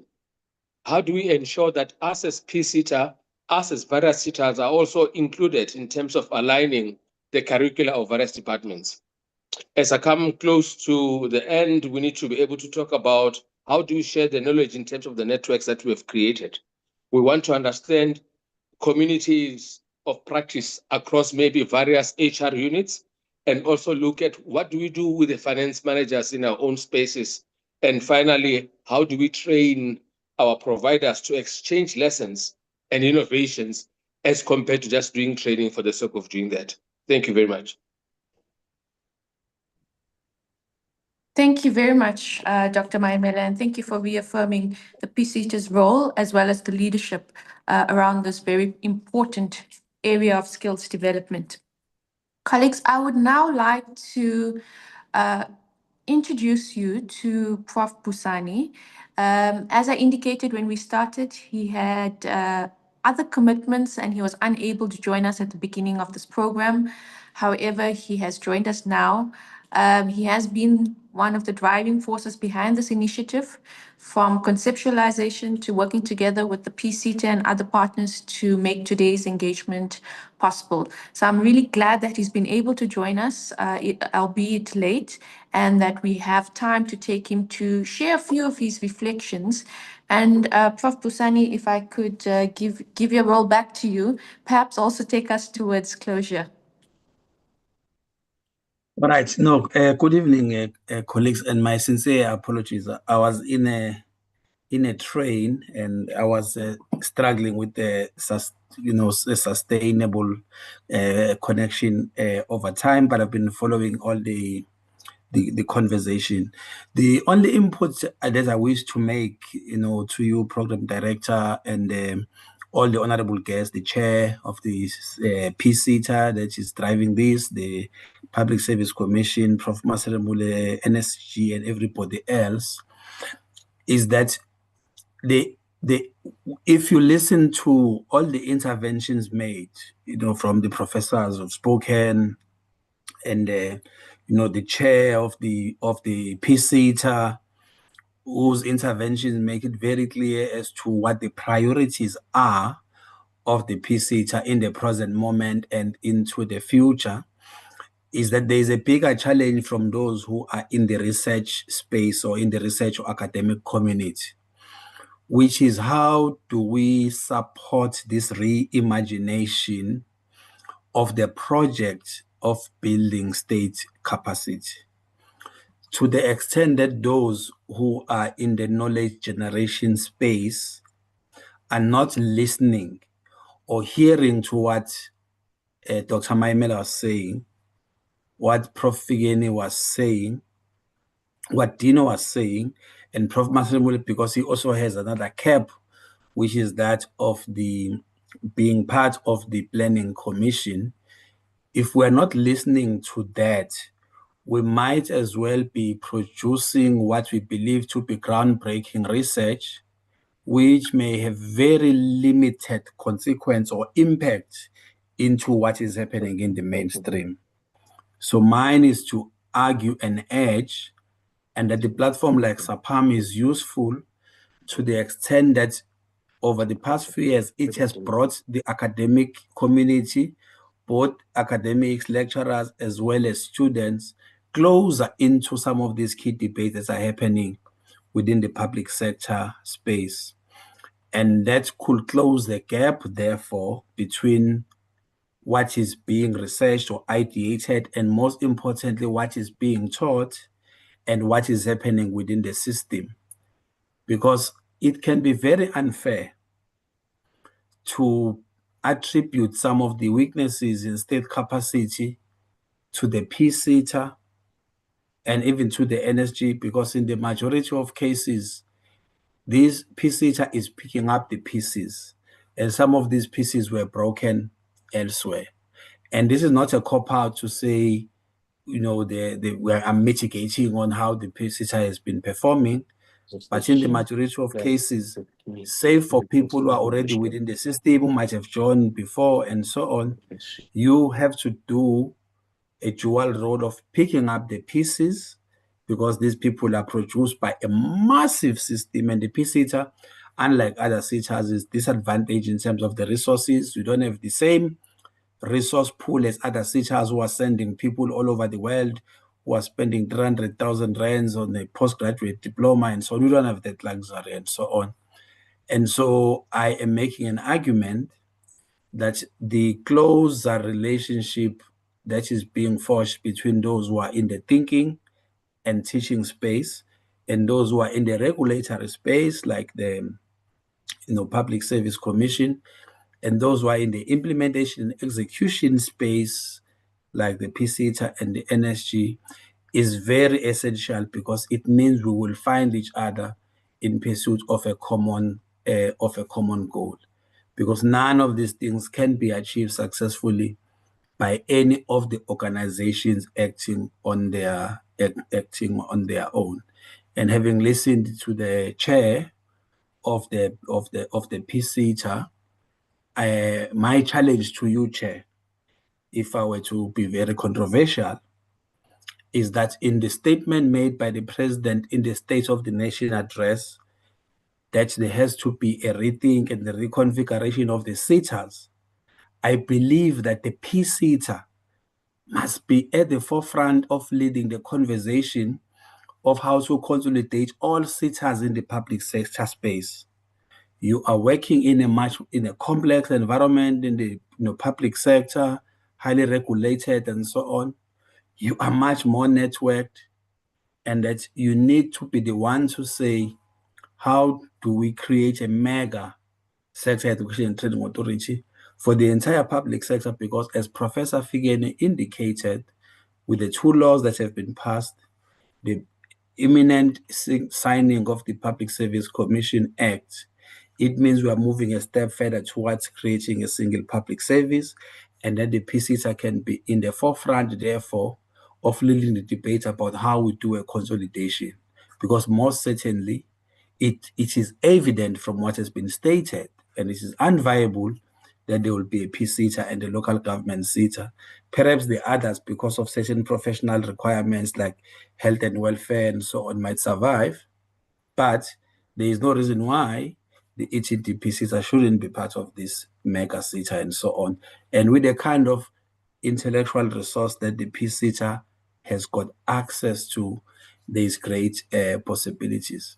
As a Center for Public Policy at the University of Johannesburg, working with all the partners who are here, we're committed to providing as much research support as possible and provide platforms like these ones.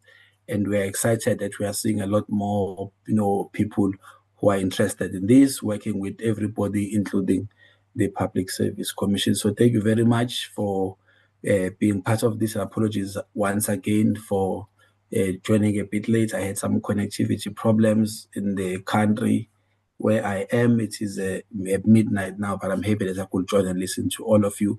And we look forward to the next iteration. I think we're doing another one with the boards led by the Commission in another 2 weeks. We will be doing a series of these every month, especially leading up to the SAPAM conference in September, where there will be stronger showing with some new products and services that the PSETA, with all the partners who are here, will be unveiling in that month and into the future. So thank you very much, colleagues, and good night. Thank you very much, Prof. Pusani. And it's not quite good night here for us. As committed public servants, we still have a few hours left, but thank you very much for joining us. And I would like to just take a quick few minutes to thank you for the initiative as well as for running with this entire conceptualization. So thank you for the partnership with UJ and the Research Observatory that we have established. We are looking forward to the many research support and outputs that we have coming out of that partnership. I would also like to thank our panelists and speakers from today, our CEO, Ms. Buntlele Rumo, our chairperson, Dr. Kennedy Maimela, and chair, I think there's been a challenge posed to yourself. The PCTA AA members are here, as well as our management team, and we will definitely take on the challenge, Prof. Pusani, of looking at the mega SETA and a coordinated SETA that addresses the needs of a single public service. I'd also like to thank our partner, our very special partner, SAPAM, who always supports us as PCTA, supports the broader MPSA family. And colleagues, if you have not yet heard about it, the SAPAM conference is taking place in Durban this year. Please ensure that you have signed up and we will see you there. I'd like to thank Professor Maserumule also for his inputs and your time, from the National Planning Commission, the National School of Government for co-hosting this event with us, for assisting us with platform as well as coordination, to Dino. Thank you very much, Dino, for the insights that you've shared. Colleagues, you'll note there's quite a lot of questions in the Q&A for the NSG and some comments. These are being responded to individually. If anything is not responded to, we will make sure that a response receives you post this webinar. And then finally, to Prof. Fikeni and the broader Public Service Commission colleagues, thank you very much for being part of this session. Colleagues, with that being said, we are going to be closing this webinar. A copy of the recording is available of the NSG YouTube channel, as well as on the various PCTA social media channels, our LinkedIn as well as Facebook. So please do download a copy if you need to share with other colleagues. Until we see you the next time, thank you, have a good evening. And it is not yet 4:30, so please, your last 7 minutes, and then you may go home. Thank you, colleagues. Take care and bye-bye. Thank you so much, Ms. Potter. Thank you. Much Thank appreciated. you.